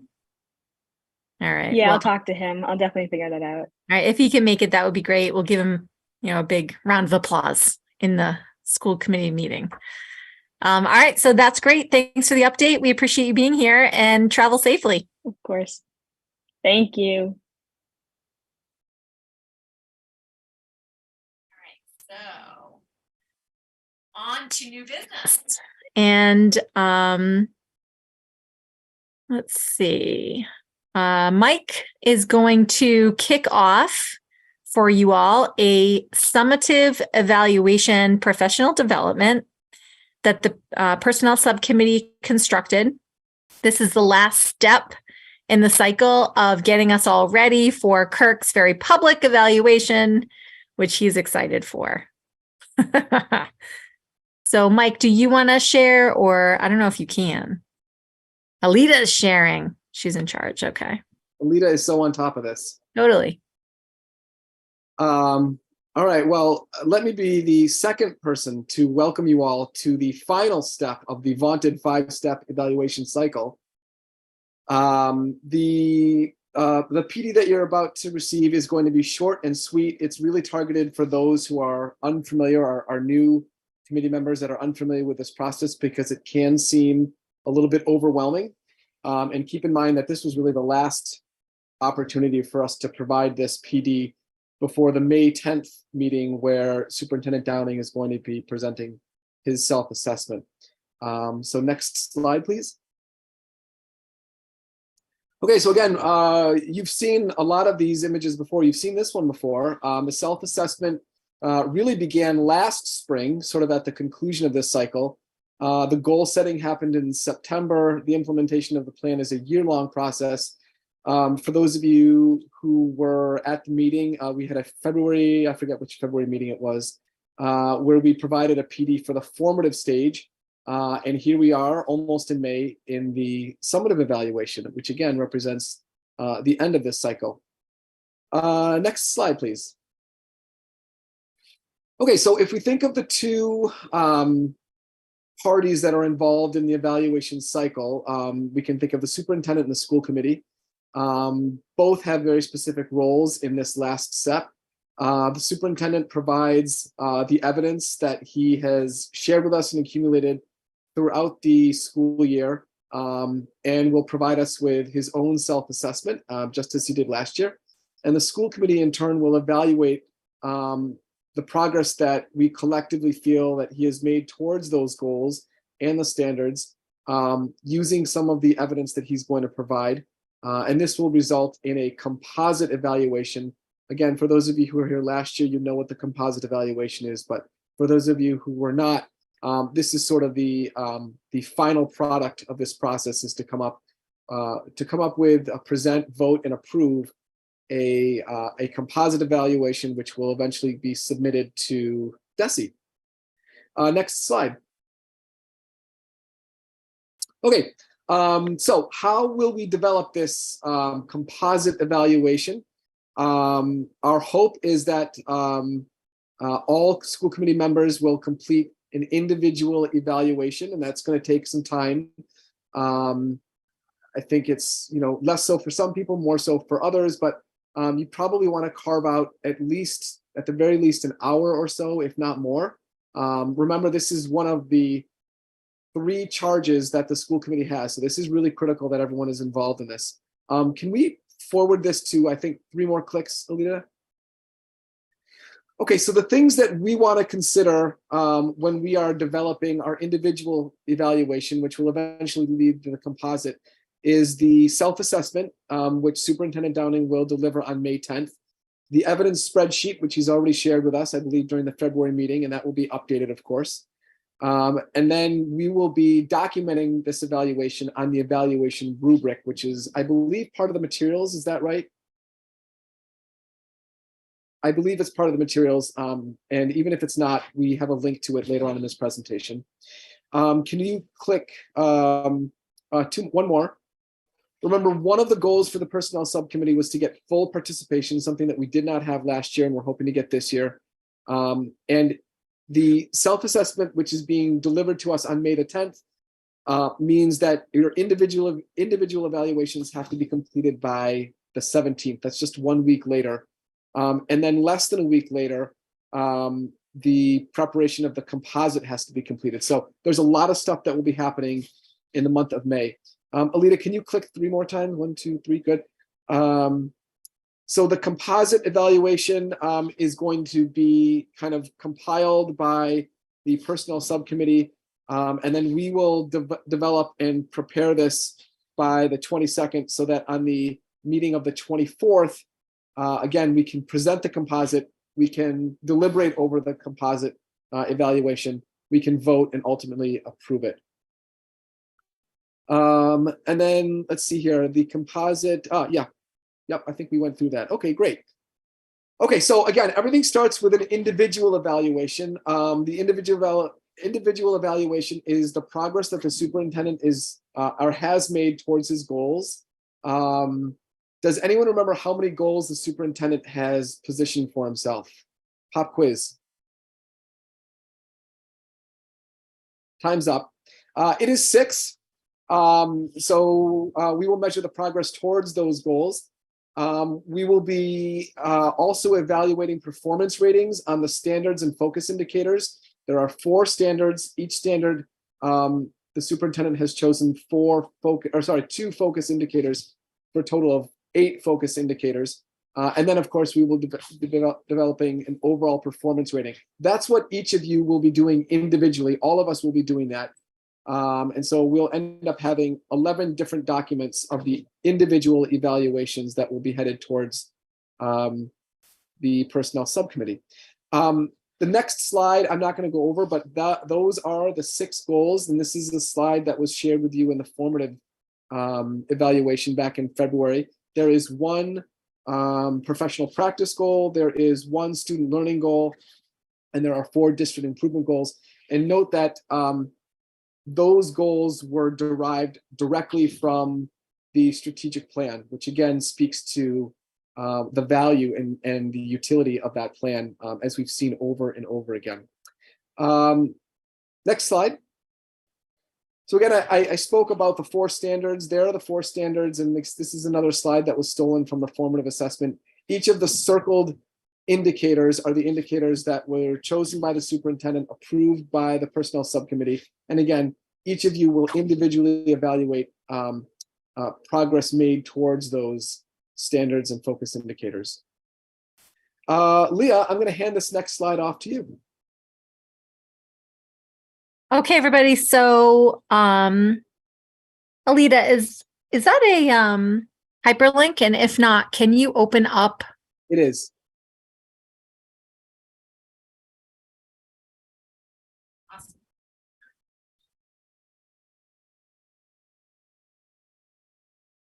So before you get started, I just want to remind people that this, again, for me, even though I've done this several times, is still always a little bit confusing. So if there's even the slightest level of confusion, this would be a really good time to pay attention to, because we're just going to try to make this as clear as possible so that we can send you off on your own and develop these individual evaluations.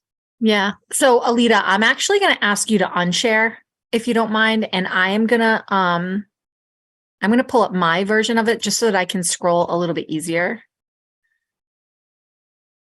And guys, it would actually, like Mike said, be super helpful if you have one open as well so that you can scroll through this, what I call a rubric, but it's the end of cycle summative report. This gets submitted to DESE, the composite one does.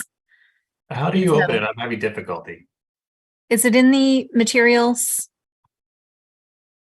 Yes. Let me know if you can't find it there, Scott. Every one of this should actually be read only. So I think everybody is going to have to make a copy of it, right? So this is just the template, but everybody is going to take this template. They're going to make a copy of it. It is actually going to be mirrored, a mirror image of Kirk's self-evaluation. He's going to try to use this template to present to us his accomplishments and, you know, all the progress that he believes he has made.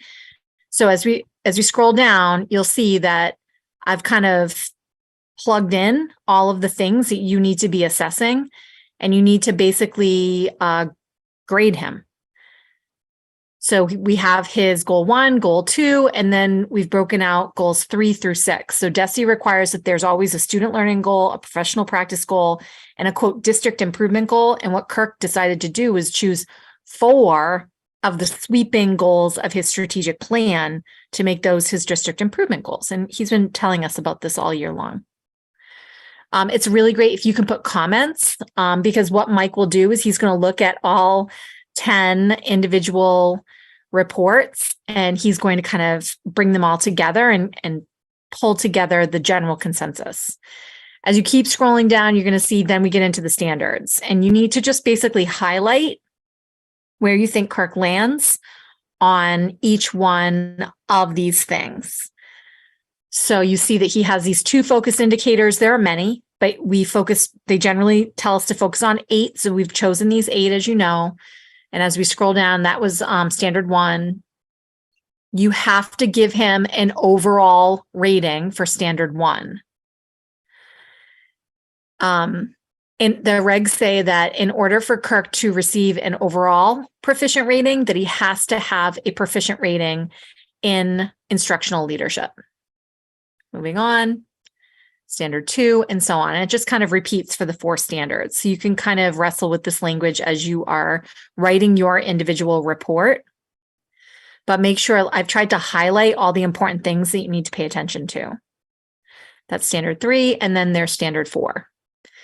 Perhaps the most important piece is on this last page. You have to give we then each have to give Kirk an overall summative performance rating. And again, evaluator comments are welcome. So I'm going to take that down. Can I just interject for a moment? Sure. I know you said that we highlighted, but I just need everyone to keep in mind that we've literally highlighted 3 different steps here. Actually 4 different steps. There's the magenta, that's at the very top. That's assessing progress towards Kirk's 6 goals. That's everything highlighted in magenta. If you scroll down, the next step is assessing performance standards. Those are the 4 performance standards and the indicators. And then the green at the very bottom is both the overall summative performance and then any comments that you want to provide. So those are sort of the 4 basic steps. Sorry, go ahead, Leah. Yeah. So if you guys have any questions about this rubric and what you're going to be needing to do by the 17th, please let me know and I can maybe answer questions for you. For anybody who is an educator, this is incredibly similar to what teachers go through. So it's perhaps second nature to you, but if it's not second nature to you, we can answer questions outside of the meeting as well. All right, so Mike, go for it. Okay, so I'm going to buzz by this. I mean, we can keep it, but this slide just defines the 4 different ratings: exemplary, proficient, needs improvement, and unsatisfactory. And sort of, if we're thinking about this as sort of a bell curve, the heart of that bell curve is generally proficient, and the tails are sort of exemplary and unsatisfactory. Just to sort of give you some guidance, but you've already seen this before. The next slide is just a summary of each of the 4 steps that we identified as the highlighted portions of that rubric. So again, goal setting, performance standards, the overall summative performance, and then the overall summative performance comments. So hopefully that clears things up. Okay, so then what happens is all of those get thrown into a big basket, and based on a preponderance of evidence, the personnel subcommittee develops a composite evaluation, a single version of all 11, right? Sort of like a mishmash of all of them. You'll notice the very thoughtful Venn diagram that represents the bringing together of those 11 different rubrics. And those, again, are going to be presented, deliberated on, voted on, and hopefully adopted at the May 24th meeting. So the second to last slide, the next slide, is just our timeline. And obviously we're at the very end of April, so that middle box right there, the second from the top, is where we are today. Everything gets stacked in May. And so May is a very busy time of year for the personnel subcommittee. So please do keep that in mind. And just like in the last presentation, our very final slide is a list of resources. And once Superintendent Downing presents his self-assessment, we'll get a link to the evidence spreadsheet as part of this slide deck, so that really, I think we've tried to think of everything that you were going to need, so that if you are in Orlando and are needing to put together an evaluation, everything is sort of self-contained. So that's it on our end, and we're happy to take questions if there are any, or move on if there are not. All right, I'm not seeing any hands, but feel free, if questions come up going forward, that you can just shoot an email to Mike, Amy, or me on the personnel subcommittee. All right, everybody, we're going to move on to our next item of business, and that is the potential for creating an OPEB advisory committee to the school committee. And I'm going to hand it over to our chair of budget and warrant, Mr. Horesh. All right, great. Thank you. Some of you may know that one of the goals for the budget and warrant subcommittee was to develop some sort of strategy for our OPEB liability. For those of you who are familiar with our OPEB liability, it currently stands, Ross, you can correct me if I'm wrong, but I believe it's 54 million in my last check. And that has felt like an albatross around our necks for some time, and we haven't really strategized in a meaningful way on how to address this. And so in this spirit, the dialogue that happened in our last budget and warrant subcommittee meeting, we sort of agreed that we need to make sure that this decision is not exclusively a school committee decision. This is a town decision, a resident decision, because ultimately it comes down to our taxpayers. And if we are going to fund this liability, we have to first educate community members and then make a decision. So in that spirit, we devised a presentation or a proposal rather to form an OPEB management advisory committee with a charge, a representative makeup, and a deadline to try to reach that charge. So is it appropriate to offer the formal recommendation at this point, Madam Chair? Sorry, eating dinner. Yes, that is actually very appropriate. Okay. So this is the language that we came up with. The Budget and Warrant Subcommittee would like to recommend forming an OPEB Management Advisory Committee consisting of one town administrator from each town or their designee, one resident from each of the 3 towns, a central office district representative, and a school committee member to make a recommendation on OPEB for FY25 by December 31st, 2023. I'll second that. Great.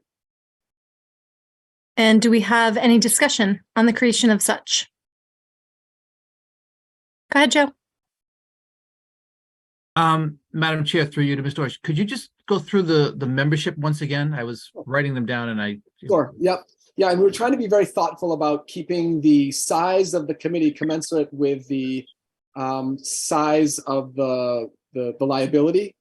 So just keep that in mind. We would recommend one town administrator from each town or their designee, one resident from each of the 3 towns, a central office district representative, and a school committee member. So that's 4 members? No, so a town administrator from each town, that's 3, or their designee. One resident from each town, that's 3. A central office rep, that's 1 more, so that's 7. And then a school committee member, I believe that's 8. Oh, okay. Then I'm sorry, my math is bad. That's why I went to law school. Even number? I always get weirded out when even number is on it. I think the idea here is that the central office district representative, again, Ross, you can chime in when you feel it's necessary, is sort of there on an as-needed basis and perhaps doesn't, I don't want to take away the power of the vote, but perhaps doesn't have voting authority, but rather is there as sort of a liaison. Yeah, I mean, I think that's accurate, right? So that's not, it's sort of similar to my role on the school building committee. Great. I'll go over to Kirk. Madam Chair, I just wanted to throw my 2 cents in that I think this is a very appropriate strategy for developing how we're going to address this long term. So I just want to let the committee know that we put our endorsement behind it. Thanks, Kirk. Any other discussion? Seeing none, I will take the vote. Amy Vessels. Yes. Myself, yes. Maureen? Yes. Shandor? Yes. Sharon? Yes. Karen? Yes. Joe? Yes. Scott? Yes. Brett? Yes. And Mike? Yes.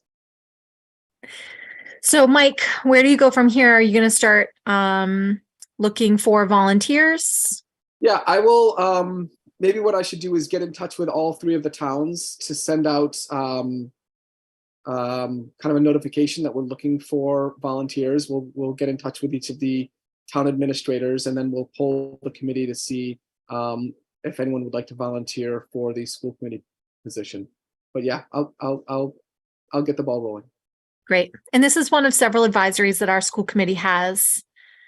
So we're just adding to a healthy tradition here. So thanks, Mike, and to the Budget and Warrant Subcommittee. One more thing that I think Scott brought up at our subcommittee meeting that requires probably some reinforcement. This is an advisory, and so they will come to us with a recommendation. It doesn't necessarily mean that we are bound to agree to that recommendation, but they will come to us with a recommendation for the FY25 budget. Great. All right, so you have what you need, I think. Thanks. All right, guys, moving on to some unfinished business. We have two fantastic entry plans to discover. So I am going to give it to Superintendent Downing to perhaps tee us up and then hand the baton. Madam Chair, thank you for the recognition. Yes, this is really an important night for us. As you know, both Mr. Mulcairn and Ms. Friend have come into their central office roles this year, having been highly successful principals at the Center School and Luther Burbank schools, respectively. And tonight, they would like to present to you their entry findings based on their plans that they present to you this past fall. And so I'm very excited to begin with Ms. Friend. I'm just kidding. Just kidding. Mr. Mulcairn will begin the presentations tonight. Without further ado, while he's our business operations manager, I'll take this opportunity to say our finance and operations director, Mr. Ross Mulcairn. Take it away, Ross. Thank you, Superintendent Downing. Good evening to the school committee. I thank you for the opportunity to present my findings this evening.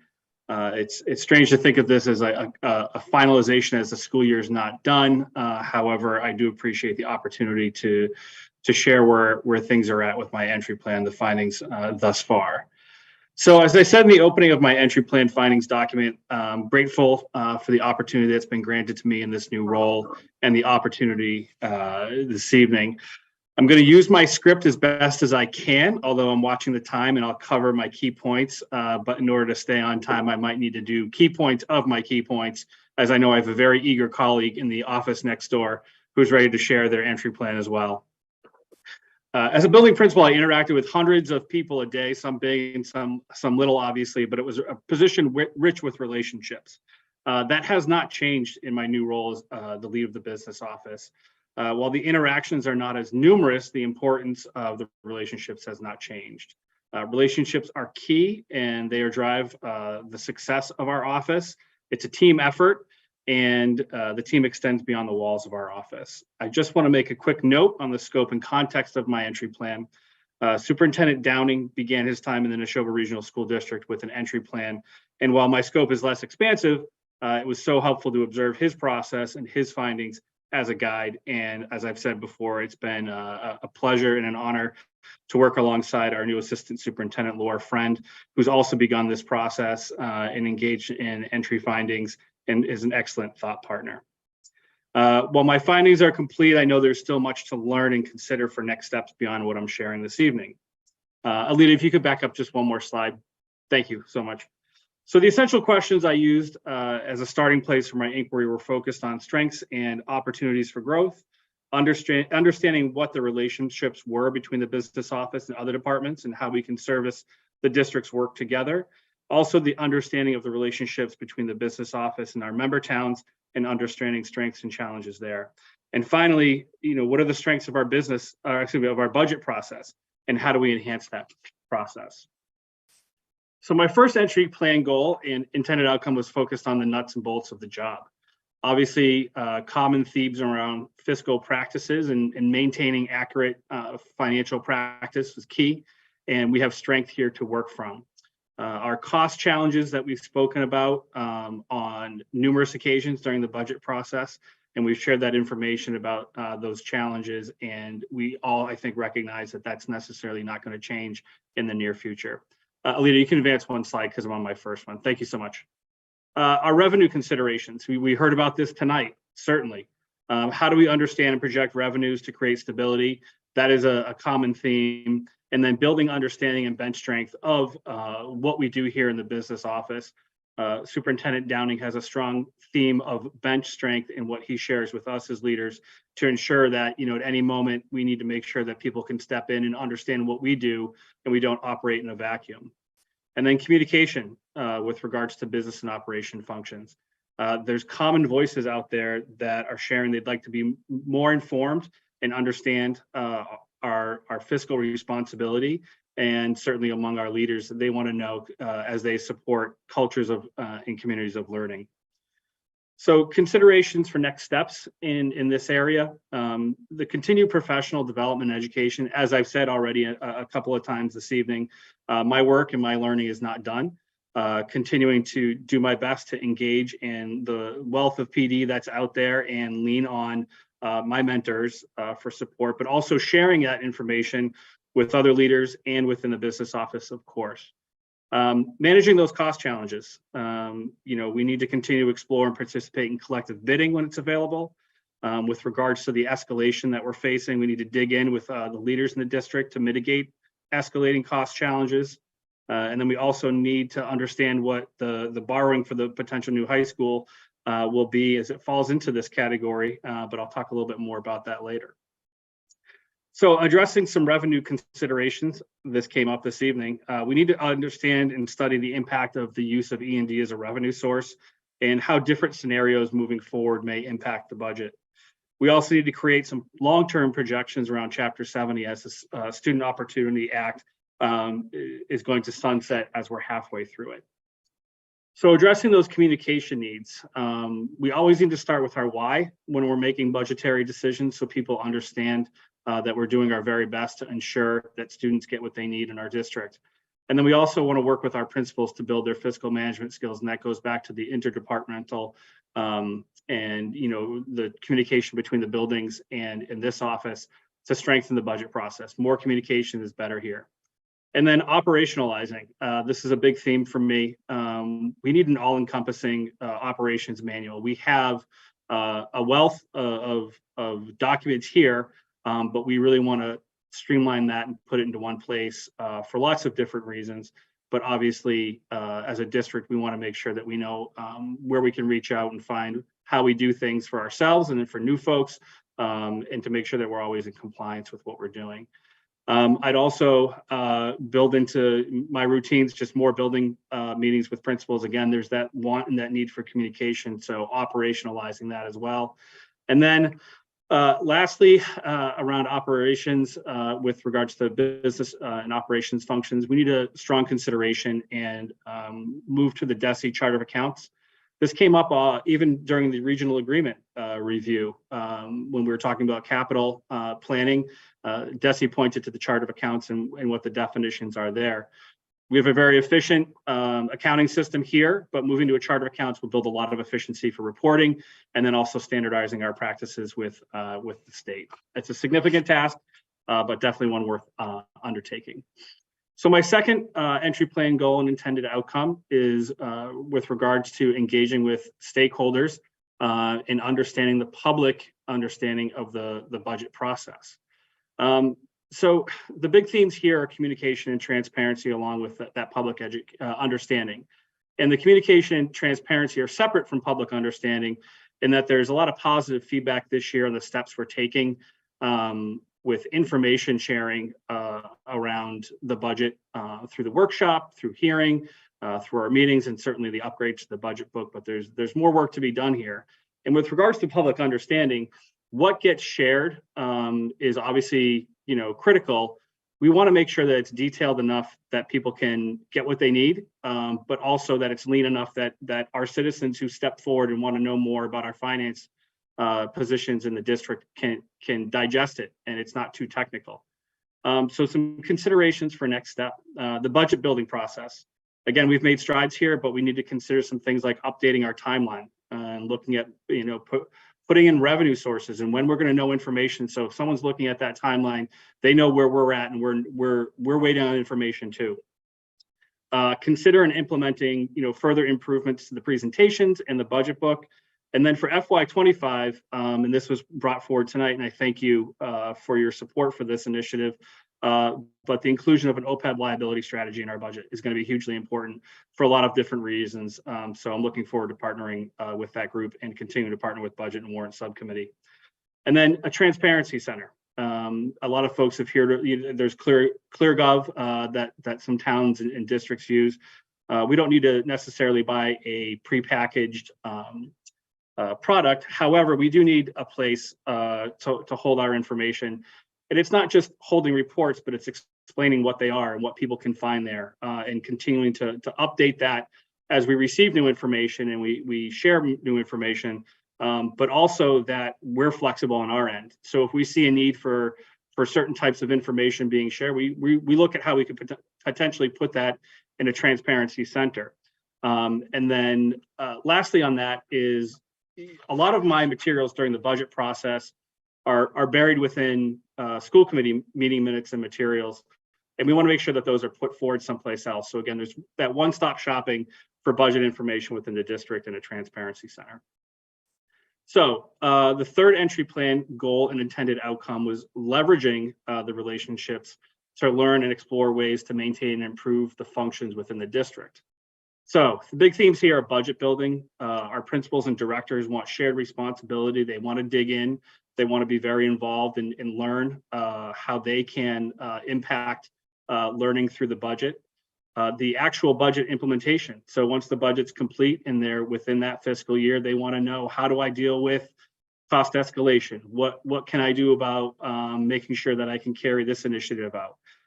So that goes back to the meetings, and having that two-way communication is critical. So considerations for next steps, again, the operations manual that folks can look to within our districts. The know-how is all in one place, and flowcharts, processes for things like reimbursement, or even the stipend process, making sure that's all in one place. Meetings and FaceTime, our business office, we can't live just within these walls. We need to be out there. Renan Ansusau, who's our assistant in the office, and I did initial meetings out there. And we need to get out there more often this year. I certainly meet with principals and talk with them quite a bit, but if we can standardize some things and make sure that we're a placeholder on their schedules, we're going to talk more and more about budget, and that's a good thing in this district. And then with regards to the feedback, we talked about this a little bit at our leadership council this morning. We've talked about it at cabinet recently. But surveying folks that I interact with as in my position to ensure that I'm getting feedback at the end of this year, and how is my leadership impacting budget process and budget implementation. So that brings me to my last goal, which is a little bit different than the others, as it's a culmination of the work. This is where I'll probably be a little bit more detailed in my considerations for next steps. There's not necessarily the common themes here, because the common theme is I need to bring forward some information and talk about what my sort of priority next steps are here. OPEB liability, we've certainly discussed that tonight. It's obviously been a topic.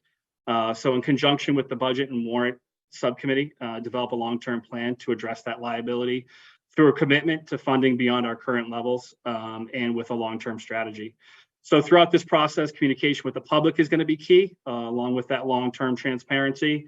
That's not a commitment to any funding figure or timeline, but it's certainly a commitment to the collaboration that we need to put in place here to address this and face it head on.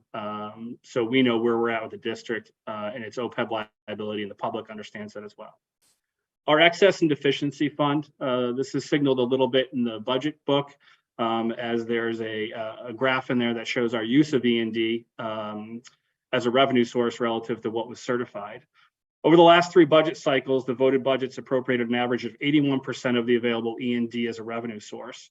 While this certainly benefits the immediate budget planning process by decreasing the assessment to member towns, it is not a predictable and stable revenue source over time as we certify it year to year. Combined with the previously mentioned unknowns regarding the direction of Chapter 70 as the Student Opportunity Act sunsets, we need to be critical and cautious of the use of E&D as a revenue source and present opportunities to discuss different levels of use of that fund in the budget rather than just proposing one. The building project. We spoke a little bit earlier today about where things are at with meeting dates and our timelines. As the school building committee moves closer to the benchmarks within the MSBA frameworks, we're going to need to project at some point a possible debt to the citizens of the member towns as we look at this project. So this is not necessarily about that number per se. This is more about learning more and more about how the work that we do within the district relative to things like E&D and our OPEB liability can impact borrowing. And we'll learn more and partner more with the school building committee, the MSBA, our financial advisors, and bond counsel. Health and that credit rating may be impacted, and we certainly want to be in the best possible scenario as we move forward in that schedule. So I think I'm doing okay on time. I think Laura's still smiling on her end, so that means that I'm not eating any of her time up. So my entry plan was designed as a guidance document to support listening and learning. Clearly, connectedness and relationships are a keystone to successful financial management for our district. I thank all those that were giving me a wealth of information, data, their wonderings, their different lenses, as I implemented my entry plan and have walked through, which has really only been 6 months since Pat Maroney retired. As I said at the Leadership Council meeting this morning, I shared with the principals and directors and assistant principals, this has been a very strong professional development exercise. And I think my conclusion is very simple moving forward. Our strategic plan and budget have to be explicitly linked. And perpetuity will find fluctuations in inflation, changes to contracts, unfunded mandates, et cetera.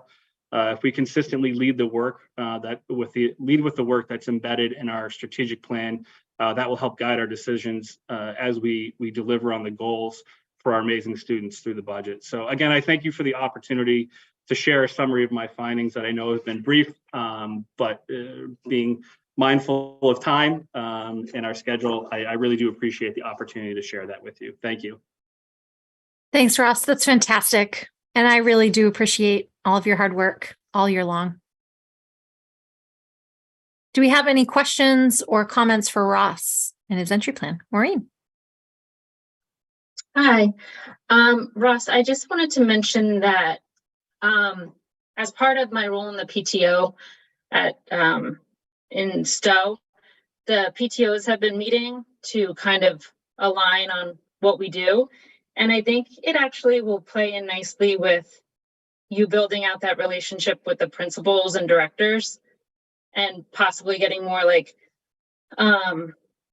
formal guidance or flow charts to just make sure that like funds that the PTO helps provide the schools is equitable across all the schools, and we're following the right rules so that the budget process doesn't get circumvented in what we're helping with. I just wanted to point that out as we're looking for guidance there. Thank you. And I had one other question. I think on goal number 1, is that where you mentioned chapter 70? Because I know we've talked about that in budget and warrants, but you said continue working on educating about that, right? I heard you mention it. You just went quick. Sorry, I'm just pulling out my full plan, Maureen, because I have my keynotes in front of me here.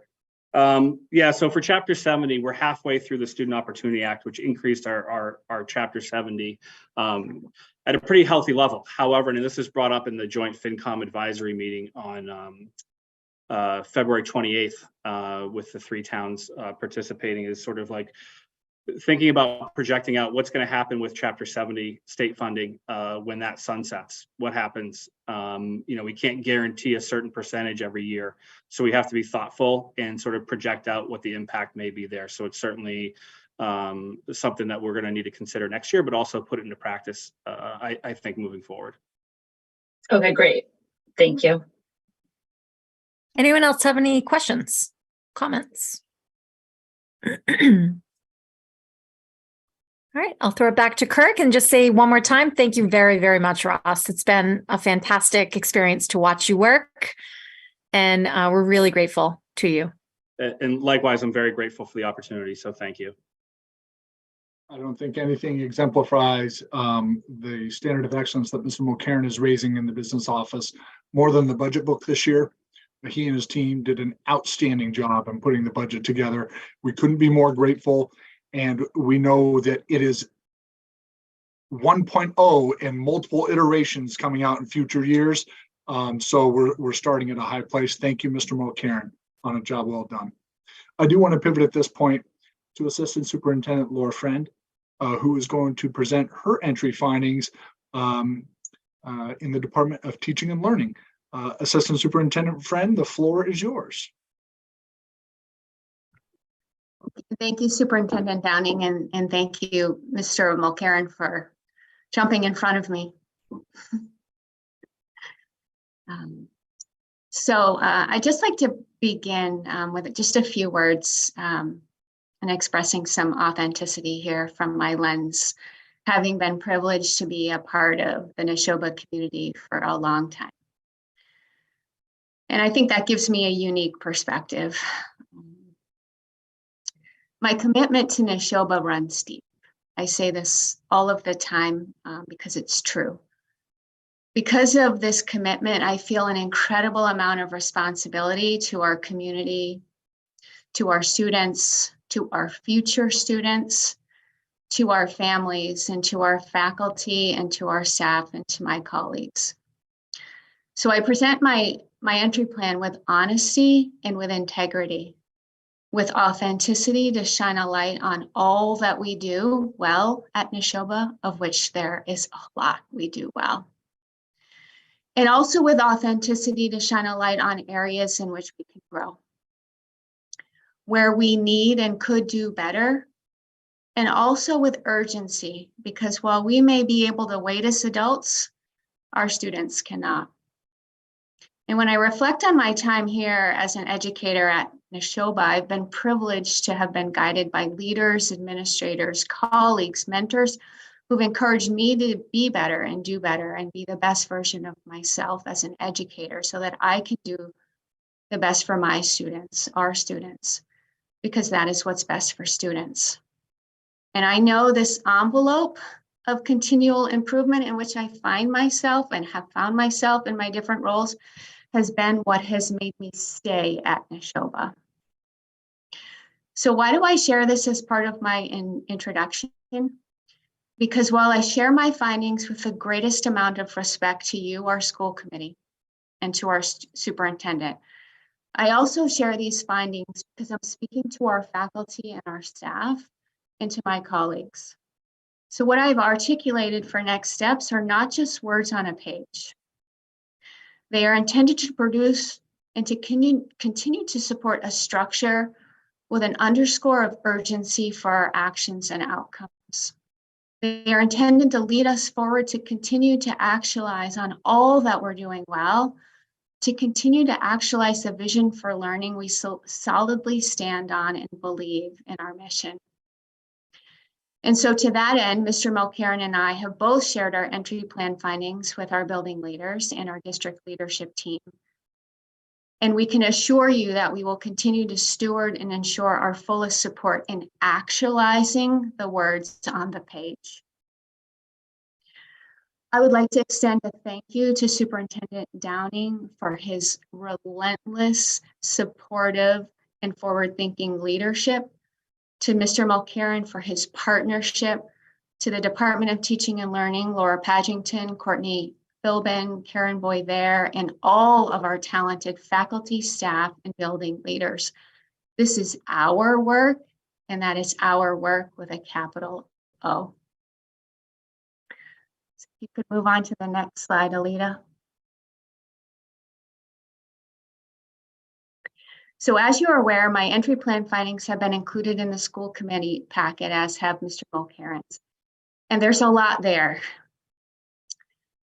There's a lot there because there's a lot there. There just is. Teaching and learning is the work of our district. It is why we do what we do. So for the purpose of this presentation, I will not speak to each element of the findings. These can be found in the packet in detail. Instead, my plan is to highlight certain key elements, much like Mr. Mulcairn did in his presentation, that I feel are critical and salient to our current understanding of our areas of strength and opportunities for growth. I would also be more than happy to return to speak to any further elements of the findings at the direction of the chair and the superintendent at any point moving forward. In terms of scope of my process, which is articulated in the entry plan itself, my entry plan process probably began when I started day one as a teacher. But it started well before the start of the school year and included numerous components, which included meetings with as many people as I could speak with. That includes principals, administrators, families, teachers, staff, various stakeholders, student and teacher focus groups, meetings and interviews with our Nashoba graduates, document reviews, and also survey feedback, which has been an important focus of teaching and learning this year. This is an ongoing process, a snapshot in time, April 24th, when I submitted this, these findings, and it will continue to evolve. The framework of my plan has paralleled Mr. Mulcairn's plan intentionally to ensure consistency and alignment of our efforts and efficiency with our outcomes and goals for our team. The focus areas have included, if you can move on to the next slide, Alita, 6 areas, which are listed here for you. The top 2 areas involving the largest amount of content in my findings. Next slide, Alita.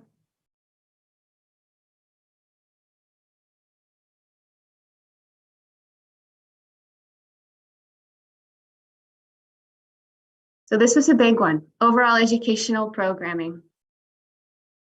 The goal here was to engage in analysis of all educational programming, instructional services, and professional development structures for the purpose of further strengthening the steps outlined in our action plans as it's related to our strategic plan. This was an audacious goal, as Mr. Horesh may say, and one that I humbly acknowledge is still in process. But for the purposes of my entry plan findings, and really the purpose of my entry plan, I focus on a singular objective, and that is our mission: to inspire and challenge all learners to realize their unique potential and become active contributors to their community. Because to that end, as we approach the end of our first year of our strategic plan, our mission is our goalpost. And so as I work through my findings to present to you this evening, to present to our faculty and staff, my findings focus on our attainment of our mission to date.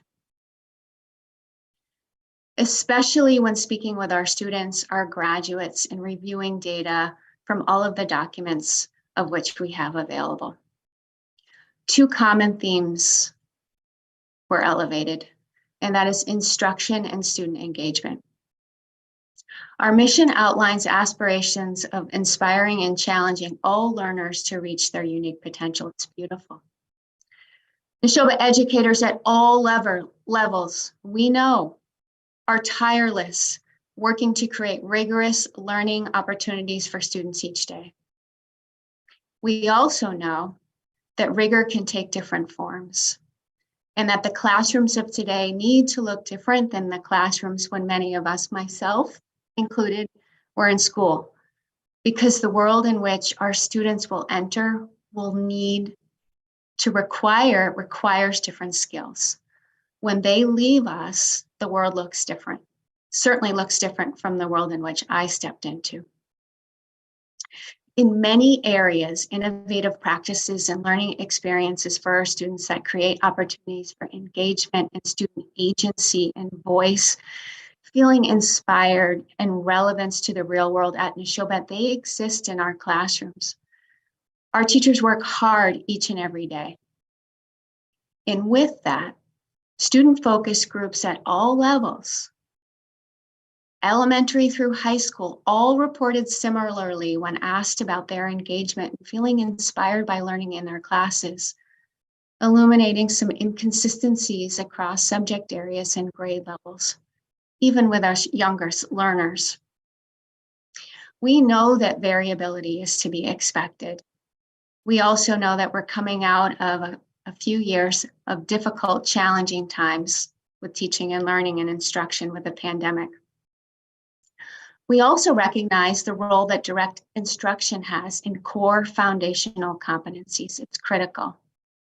Yet across the board, student focus groups were able to cite learning experience, and these are from our students' words: simulations, real-life applications, experiential learning, field trips, discussions, science labs, hands-on activities, choice, interactive learning, real-world scenarios, simulations, and even essential questions as examples of what makes learning meaningful, engaging, inspiring, and relevant. As a learning organization, we have important work to do, with urgency underscoring the work to create even more consistency in our programming where these types of relevant learning experiences are the norm. So the recommendations here that I present within my findings are related to our mission.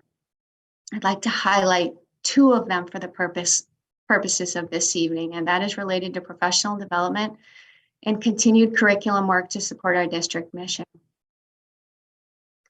Our educators work tirelessly, and they need support and time to continue the framework we have worked to build this year for professional development and provide content, grade span specific professional development, along with time in their job-alike configurations to support the development of lessons that balance both core instruction and deeper learning opportunities with this relevance. Plans for this type of professional development for next year are already in progress as we enter into the next stage of curriculum mapping and development, especially at the secondary level. This is going to be critical, and work on this has already begun. Secondly, scheduling and innovative programming. This is also work that is underway. We need to remain steadfast in our commitment to our strategic plan, specifically strategic objective number 2, to examine all school schedules, which is already underway, to create a schedule K-8, 9-12 that, yes, meets time on learning requirements, but also facilitates the best use of instructional time to provide the structure for our teachers to create and support innovative programming. Our schedule reflects what we value in teaching and learning. Schedule, curriculum, instruction, and assessment, they all go hand in hand, and they're all interrelated. The further elements here that are identified on this slide further support and lift our portrait of a Nashoba graduate competencies off the page and into our classrooms. And the final point here references and reiterates the importance of keeping student voice at the forefront of our work in listening to our students and to our teachers through the use of focus groups and survey tools to continue to monitor and check in on our progress. Next slide, Alita, please.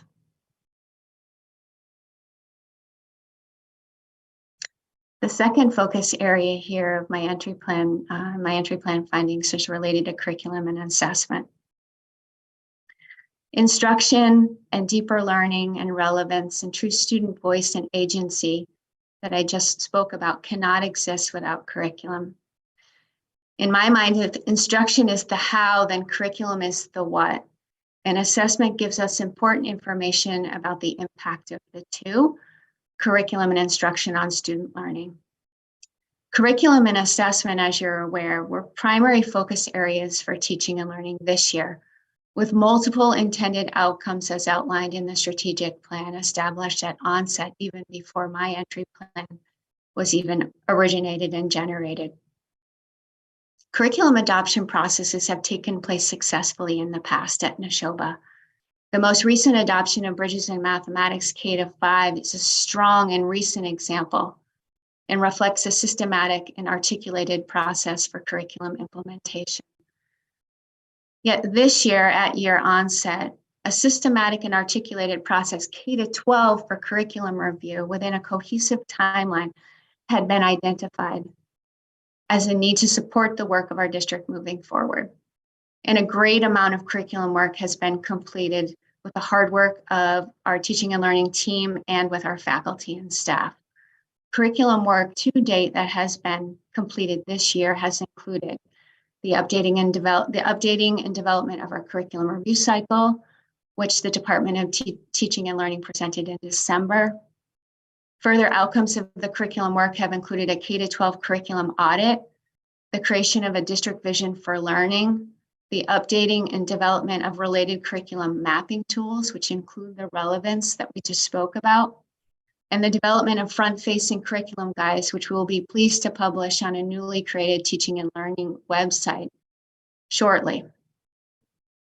The results of the curriculum audit are presented as highlights in my entry plan findings from K-5 ELA through related arts and world language. Key takeaways in terms of considerations for next steps. The recommendations for us is to remain steadfast in our implementation and support of our newly updated curriculum review cycle. A great amount of work this year has been done with the articulation and alignment of curriculum in grades 6 through 12 and K-12 related arts. This document outlines a systemic process for curriculum review and alignment and will ensure the timely updating and collaborative conversations necessary to ensure high quality curriculum at all grade levels and in all areas. So yet, while we have our curriculum review cycle in place, we also recognize the need to support our educators with what they need for curriculum on a larger scale. Back to the urgency I mentioned at onset. So we have parallel paths happening right now. These parallel pathways will help to support, lift, and support our teachers to the fullest extent possible and feasible. For example, while we have content areas such as K-5 literacy, high school science, fine and performing arts, and world language, all entering phase 1 of the curriculum review cycle, you're looking at the findings, that's the large green circle on page 7. We have many other areas of curriculum work also happening, to include work in K-5 science and social studies, working on a common sequence by grade level into next year. Almost there, Alita. 6 through 12 math, exploring research-based structures and models for math pedagogy and instruction. 7 through 12 ELA and social studies teachers are currently engaged in professional development right now, actually on Friday, related to genocide education law, and will collaborate to develop curriculum and learning opportunities for students. The district's successful acquisition of the Genocide in Education grant is supporting funding for this professional development as we speak. 6 through 8 science, technology, and engineering teachers are engaging in a 3-year implementation of Open SciEd with the Open SciEd Equitable Instruction, Professional Development, and Coaching to happen, and the district's successful acquisition of an OEI grant, which will help support this work. So we have a lot going on. The second key takeaway here as it relates to curriculum and assessment is related to assessment. Assessment holds an important part and place in the curriculum instruction and assessment triad. Assessment gives us important information about the impact of curriculum instruction on student learning. So our recommended next steps here include remaining steadfast in our commitment to implementing and supporting proactive assessment strategies to support our overall curriculum and instruction implementation. This includes continuing to develop our teachers' capacity, our administrators' capacity to use data to inform instruction and target instruction to ensure the timely identification of student need. Continuing to support our educators' ability to speak with families. I know we had spoken about that the last school committee meeting with our presentation on Renaissance learning.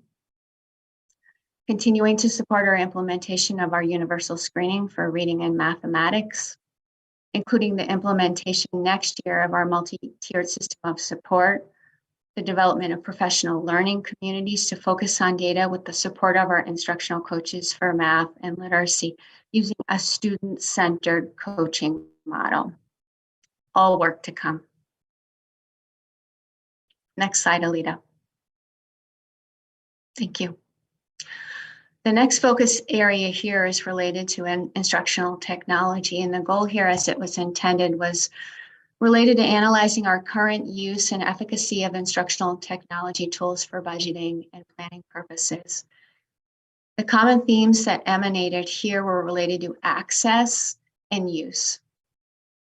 The district has worked hard over the years. I've seen it, and I know many of our educators know what I'm talking about when I say the district has worked really hard to provide universal access to technology for all students and staff. This model helps to promote equitable access for all students. And so for us then in teaching and learning, the question has become one of instructional software and how we are using our technology to redefine learning as a tool for learning in itself.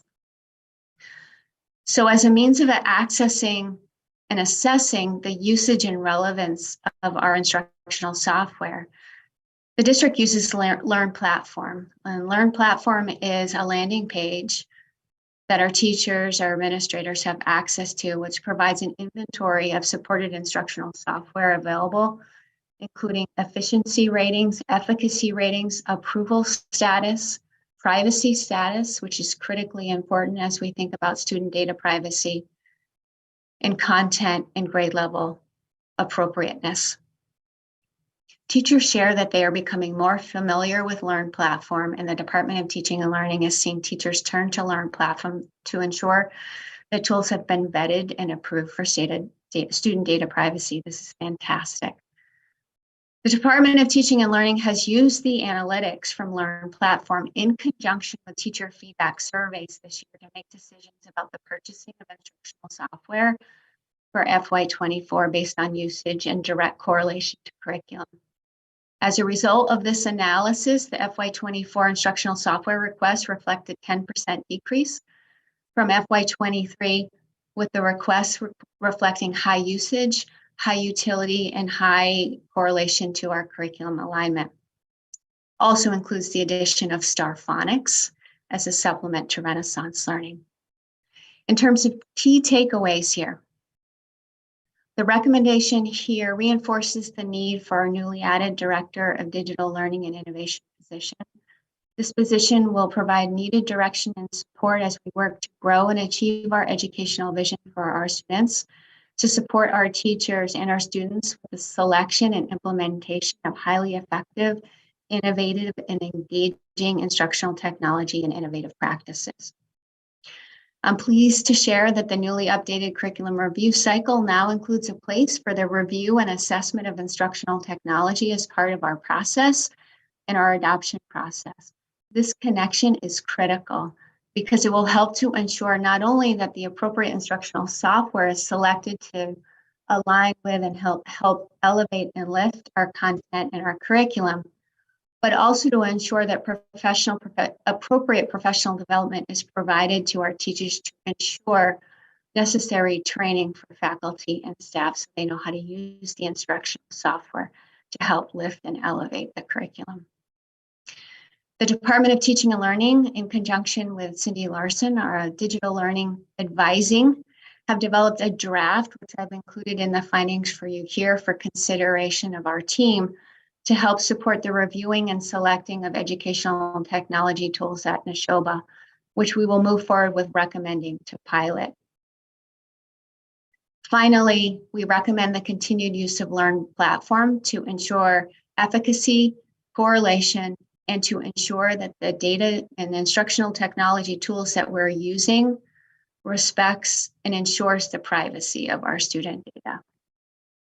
Next slide, Alita, please. Next focus area here is related to our mentoring and induction program and involved in an examination of our current practices within our NRSD mentoring program, with the goal of making any necessary adjustments to simply make our program better and better meet the needs of all new educators new to Nashoba. Common themes of this examination supported what we knew. Nashoba has a strong mentoring program. It also found that differentiation to some degree is a need. Recommendations for differentiation of our current program are underway. I'm working with our mentor coordinators, Kim Rocha and Candace McBurdy, talented educators in their own right. And we are currently discussing differentiating our mentoring program to become more of a multifaceted induction program to better meet the needs of teachers who join us at Nashoba who may not be new to the profession. Ideas that we are discussing include smaller group formats to facilitate deeper discussion, expanding orientation to 2 days from 1 day to support educators new to the profession, targeted book studies or text studies, and modeling a UDL approach through all sessions. Work to differentiate our mentor program is already underway under the guidance of our mentor coordinators. As well, we are also are using the guidance from our current mentors. A feedback survey has been implemented and solicited, so we're hearing from our current mentors and hearing from their voices about what could make our mentor and induction program even stronger moving forward. We're excited to present those updates to our program in the future. Next slide, Alita. This focus area included a focus on what's really working. And this was a delightful focus area, although I know there's a lot already working really, really well, but focusing on this one was fantastic. In large part, our faculty and staff and the relationships that they engender with their students and with our families is what's working really well. So while numbers to support academic achievement and progress, anecdotal feedback about our progress and what we're doing well is also really important. To this end, we implemented the Nashoba Notable program, which you may remember from the beginning of the school year, and continues to find its way in place in our common each week. The Nashoba Notable program provides a venue for anyone in our community, including students, to thank a Nashoba employee for all that they do in all ways, great and small. Since September, I'm pleased to share that over 220 Nashoba employees have been recognized through our Nashoba Notable program. Page 14 of my entry plan findings provides a snapshot of recognitions. There are just so many to choose from. It's just amazing. Speaks to the dedication of our faculty and staff who go above and beyond.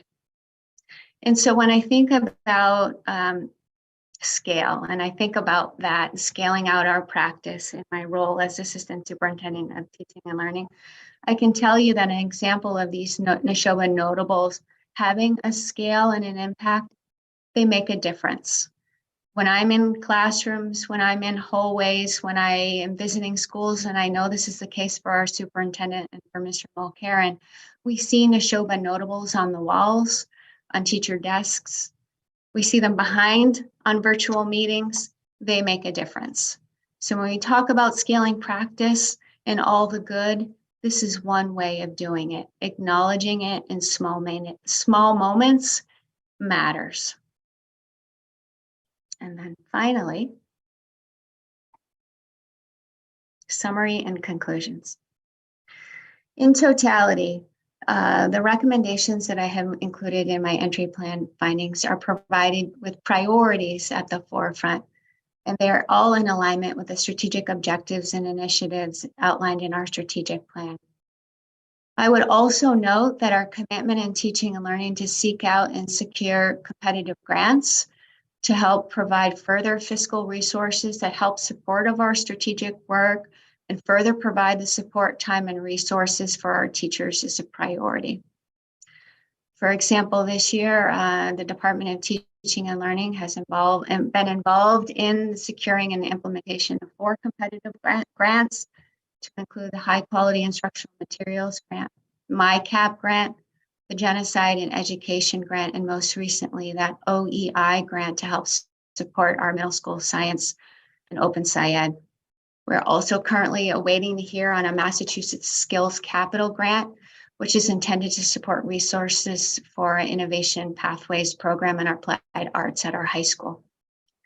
As we move forward, it will be critical for the Department of Teaching and Learning to work to help support our teachers to ensure that the curriculum, instruction, assessment, and professional development structures, processes developed this year and further outlined in this plan are supported and completed with as much fidelity as possible.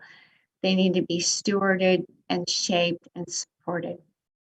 As the learning landscape continues to evolve at a more than rapid pace, it is essential for us to remain agile and flexible and adaptable while ensuring that the processes we have developed also align with these evolving needs of our students and our educators. It is an honor and a privilege to serve as Assistant Superintendent of Teaching and Learning.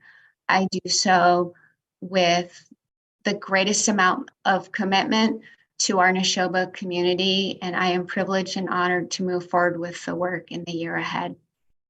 Thank you. Thanks, Laura. Very, very much. We so appreciate all of your work this year. It's been a pleasure watching. So I'm just going to open the floor for anybody. I know that, first of all, it's 9:11. Can you guys just give me a thumbs up if you're able to hang on for probably another 20 minutes? All right. Fantastic. I think I have a quorum still. Thanks, guys. So Amy Vessels, let's go over to you. Yes, I just had a question, I guess, about the work around assessment. I know that that was one of the things that you were talking about, and kind of, especially with universal design and thinking about common assessments and, you know, summative assessments, formative assessments. I'm curious about what work has gone on around that and like sort of maybe moving away from traditional tests and quizzes all the time and more project-based learning. Can you talk about the work that's been done around that? Sure.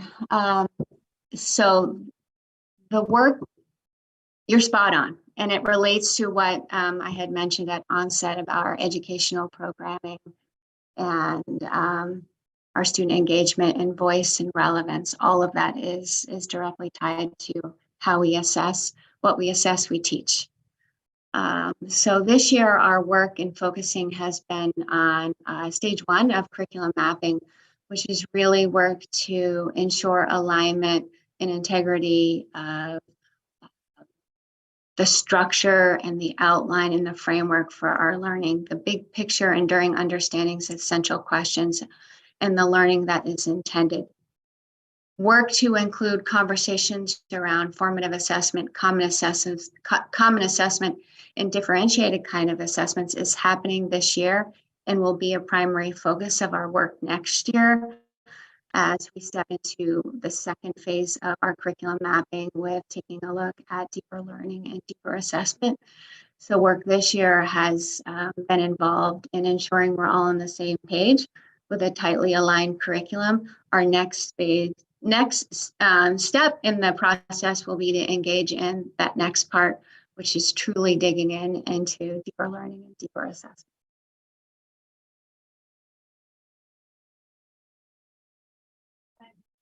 Thanks. Thanks. Any other comments or questions, Maureen?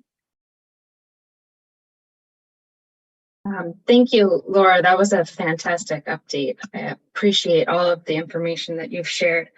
I'm also glad that you mentioned how we're coming out of a pandemic and it's been a hard time.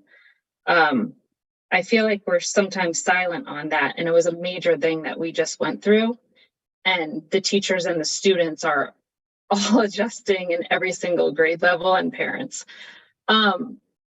Is there anything that you learned through the course of this year, now that we're a year out of masks? Like, what are we seeing? What's the beginning of what we're seeing? Because we're right at the beginning of the long-term impact, right? And what can we do right now to try to get ahead of it? Are those discussions taking place behind the scenes in the school? So I can tell you I had a lot of really good conversations with students at the high school about the impact of the pandemic, and I actually brought it up. They shared with me that last year was a really hard year. And they've reported that this year feels much better. And so when we're thinking about student engagement and feeling regulated and back in the groove and being available and accessible for learning, our students are reporting that this year has felt really good. When we think about work to accelerate learning, which I think your question may be getting at as well, is that you're thinking about maybe gaps or the need to accelerate learning because of the pandemic. Gaps is what I was thinking, yeah. So our students need to be in a place to be available, right? So when we hear from our students that, okay, we're back in it right now, we're on the move, that tells us as educators that we've opened the door for possibility and availability for learning, particularly with our older students. With our younger students and our work around implementation of our universal screeners is giving us immediate feedback about where our students may have a need for targeted instruction or remediation, or maybe even in a case acceleration. So the use of our universal screeners this year has proven very effective and useful to help build our teachers' ability to address early identification of student need. And you know that we're building our capacity this year with that universal screener. So that work will continue into next year as we think about really implementing our multi-tiered system of support. I know we've spoken about that this year, and we'll speak more about it as we begin next year and what that looks like. But what that looks like is really ensuring that we have high quality instruction happening in the classroom, and that we are using the data to provide information to us as educators about the response to teaching and learning that our students are receiving, and what the necessary next steps are, and what targeted instruction is necessary in the classroom in terms of tier 2 and potentially tier 3 support as next steps. So the structure that we're building to use data to help inform timely identification of student need, and then acting upon that with the tools we're providing through our emphasis on all of the curriculum work we're doing right now, is setting the stage and really helping support our teachers with the information and what they need to provide students with what they need. And it's a work in progress, and the work will continue into next year as we continue to build out those multi-tiered systems of support, and we continue to work on our curriculum and our assessment and deeper learning practices into next year. So we're in it, and the work will continue. Thanks, Laura. Thank you. So if there are no further questions for Laura, I think that we're going to move on.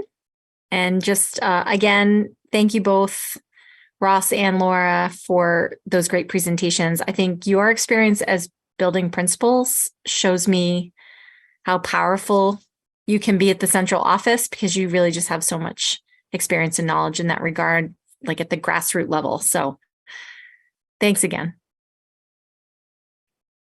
All right, guys, so we're going to move on to the next item here, and that is a very quick survey of the food services rate review. This is something that we're going to vote on at our next meeting, I'm pretty sure, Kirk. So is it you or is it Ross who would like to share? Go for it, Ross. Yeah, we'll turn it over to Ross. Yeah, I'll take this just briefly. So even though we're aware that the Universal School Meal Program will continue into next school year, we do still have to have voted rates. Working with Mr. Overcash, we feel like the best rate to set for next year is $3.70 for the school lunch. And the reason why it's important to have this figured out is we need to make sure that our rate is not going to be under what the reimbursement rate is going to be. Because if our rate is under the reimbursement, the meal reimbursement rate, we would essentially be making money off of the reimbursement versus covering costs.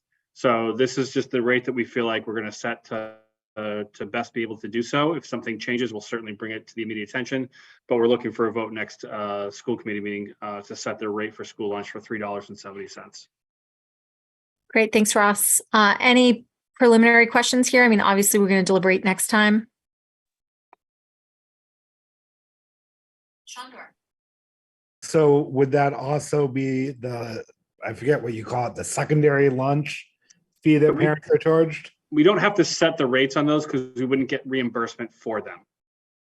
So that's more sub. So for example, secondary, the seconds or things like a la carte, like ice cream, right? We wouldn't set rates for those because if the cost of those go up, we can then offset that with whatever the expense is going to be to the students.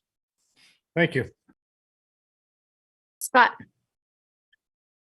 Yes, I was just wondering in terms of like what kind of food does that pay for? Because I know that I was recently talking to a longtime resident in the district, and I think someone in the household actually worked in one of the cafeterias in the district, and they were saying that the quality of the food has deteriorated relative to what it's been in the past, and wondered if there's anything that could be done maybe to make it better, and if maybe that the food, does it cost more? Should we charge more? Has any surveying ever been done along those lines? And not to my understanding that there's been any surveying of that done. I do know that the supply chain issues have kind of wreaked havoc with what's been available over the last couple of years. I'm more than happy to look into it further. I would say that's probably something also that may pivot from order to order based on what's been available. Although we should be getting sort of out of that time if that's what the impact is, but I can certainly ask that question. Mr. Powell, is your question with regard to surveying around quality and sort of like feedback, is that to students and families? Is that what you're asking? Yeah, do we ever ask, the students and families, how do they feel about the food in the cafeterias and, any specific feedback? I don't recall a survey in my time as a building principal here, although I could be just not remembering it, but it may be something that we can look into. However, I wouldn't want to put the expectation that things would change if the supply chain limits our ability to do so. Okay, thank you. Any other questions on the rates or the rate review that we'll be asked to vote on next time? All right, so we'll move over to the March results of operations. I think that's you. I think Alita might be sharing the screen. Yep, thank you, Alita. So recognizing the time, just a couple of things that I'll continue to call your attention to with regards to the March operations report. In looking at previous years, sort of near the end of the school year, things seem to ramp up with being able to project. I do want to call attention to the substitute teachers line. And thank you to Mr. Powell during budget and warrant, our last budget and warrant, about sort of like pressing on exploring this a little bit further, even though I think in the March reports in previous years, it wasn't necessarily costed out where things were at, but I dug into that and took a look at what our potential long-term subs would be for the remainder of the year as well. So you'll see a change in that as well. Again, our salaries and our buildings and the changes that happened after the budget with regards to enrollment or new staff are certainly continuing to be a surplus. Facilities, as we've discussed with the cost of heating oil, is a big driver in a deficit, as well as a couple of other places that have been there throughout. So this is where we land today as sort of a projected balance of 1.2 million. Last year at this time, it was around 900,000. So again, we're looking, I think, a little bit healthier based on those salary surpluses alone for this school year. Great. Are there any questions for Ross on this? All right, not seeing anyone there. We're going to move on to the next, or rather, the last item on our agenda is basically the subcommittee reports. So we do want to give each subcommittee an opportunity to share out really quickly, and I'm going to start with budget and warrant. So Mike, anything to share? Real quick, yep, budget and warrant met on April the 10th. We already shared with you some of the conversations that resulted in the recommendation from earlier this evening. Of course, we did look at the operations support. Mr. Mulcairn did share with us an update on the grant approval template, which is policy DD. And really just something that is sort of informative to the school committee about the about grants, the nature of the grants, the size of the grants, and how it will be used. This could be something that we share with the rest of the school committee at a future school committee meeting, if Mr. Mulcairn's comfortable with that. Go ahead, Russ. Thank you. So we do have that a smaller grant that's coming in, Open SciEd, which I think Mrs. Friend did mention during her entry plan findings. Courtney Philbin, who is our STEM director, just met with me earlier this week. So I think either at the next school committee meeting or the one after that, we'll be able to put forward our sort of first trial of presenting the grants with this template, potentially gathering from some feedback. Hopefully we won't have to make too many adjustments, but again, it's the basics of the grant. It's not deep into the grant, but it's essentially just explaining what the grant is and how the expenses are going to be used, so school committee can vote on those expenditures before we use them. Okay.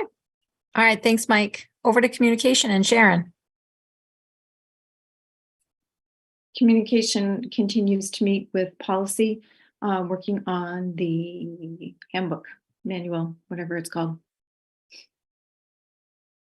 Great. Thank you. And over to Joe for school building committee. Thank you, Madam Chairman. Given to the late hour, I have an immense amount to represent to the committee. So what I would prefer to do with your indulgence is I will reserve what I have to say in detail by communicating that in an email to both the members of this committee and to the building committee tomorrow. There's a lot in flux next month with regards to the building project. And right now, our posted schedule for meetings for both the building committee and the school committee and our public forum are all in flux. And this is not for any negative reasons, actually for very positive reasons. But in speaking to the OPM, we have to make some adjustments to our meeting schedule. So I'll just touch on the important dates, and I will fill in the details with an email. The most important date the committee should keep in mind is June 27th. That is the date that the district will be submitting its schematic design and project budget to the Mass School Building Authority. In the interim, we had anticipated receiving a project budget by the middle of next month. Because of some adjustments that the building committee has made, the final figures will not be available till the end of the month. So we're looking at the 31st of May for a joint meeting of the building committee and this district committee to go over the final schematic design and project budget.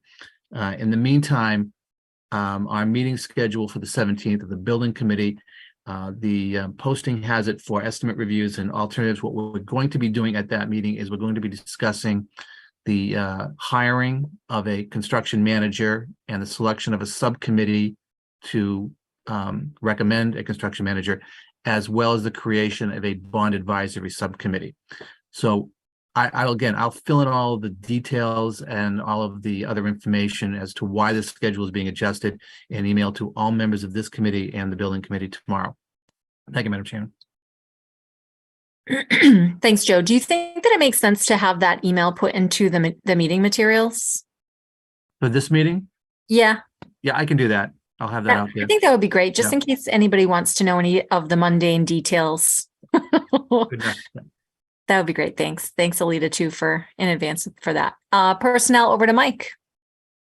At this point, I think everyone knows that the personnel subcommittee is about to embark on a month-long party for the month of May. So given our update, I don't have anything else. Great. Over to policy. Sharon. Sharon really covered it. We met April 3rd with communication to work on the school committee manual. We'll have one more meeting in May. Okay. Audit advisory. Maureen. We met on April 6th and we're planning to meet in May to plan our year-end meeting with the auditors, which we have to get on the calendar still. The only thing I'd bring up is, Russ, one of the audit findings from the last audit that was performed was the annual review of the stabilization fund that has to occur. I know it was going to go in the budget book, so we could review it as part of the budget.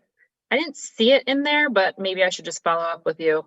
No, why don't we do something supplemental to that then? Okay. Yeah, I'm about, for the committees, just understand, we just got our audit report back for FY22. So Maureen, I'll reach out to you and we'll schedule a time to talk about that. Okay. Thank you. Awesome. Thanks, Maureen. Dear Jay, Sharon. Dear Jay is growing. We have now community members from all three of our communities. We also have a student that's joined us and another teacher that has joined us, which is really exciting. And the work continues with the working groups. And I think that the goal is to have a some type of a presentation to give to you sometime in May of the work that Dear Jay has done this year. I definitely saw, we got an email right before this meeting that they would like to get onto the planning calendar, so we can reach out to Lori Burnett and set that up for sure. Awesome. Thanks, Sharon. And the RAAAC is ultimately no more, but we have the regional agreement, the amended regional agreement on all three warrants, which is very exciting. And I do see that there has been support for it through town government. So I'm hopeful that that will pass. I would just remind members on the committee that if the regional agreement is successfully passed in all three communities and goes into effect after the 3 town meetings, that our term definition will change.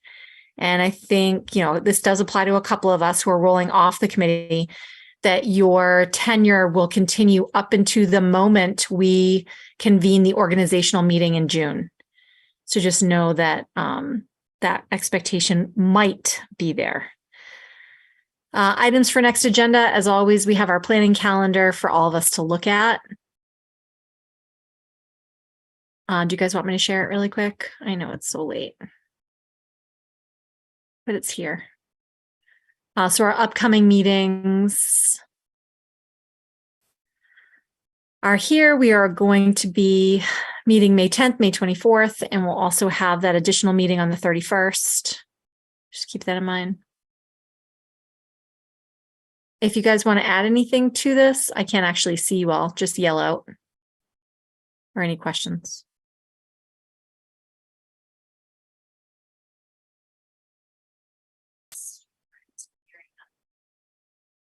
We'll go on to, let's see. Last item on the agenda is a motion to adjourn. I will make it. I move to adjourn. Do I have a second? Second. All right. Thanks, Sharon. Let's take a vote. Amy Vessels.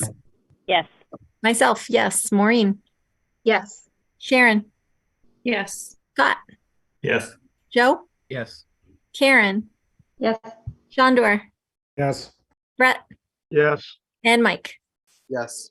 As always, guys, thank you for your time and your energy. Appreciate it.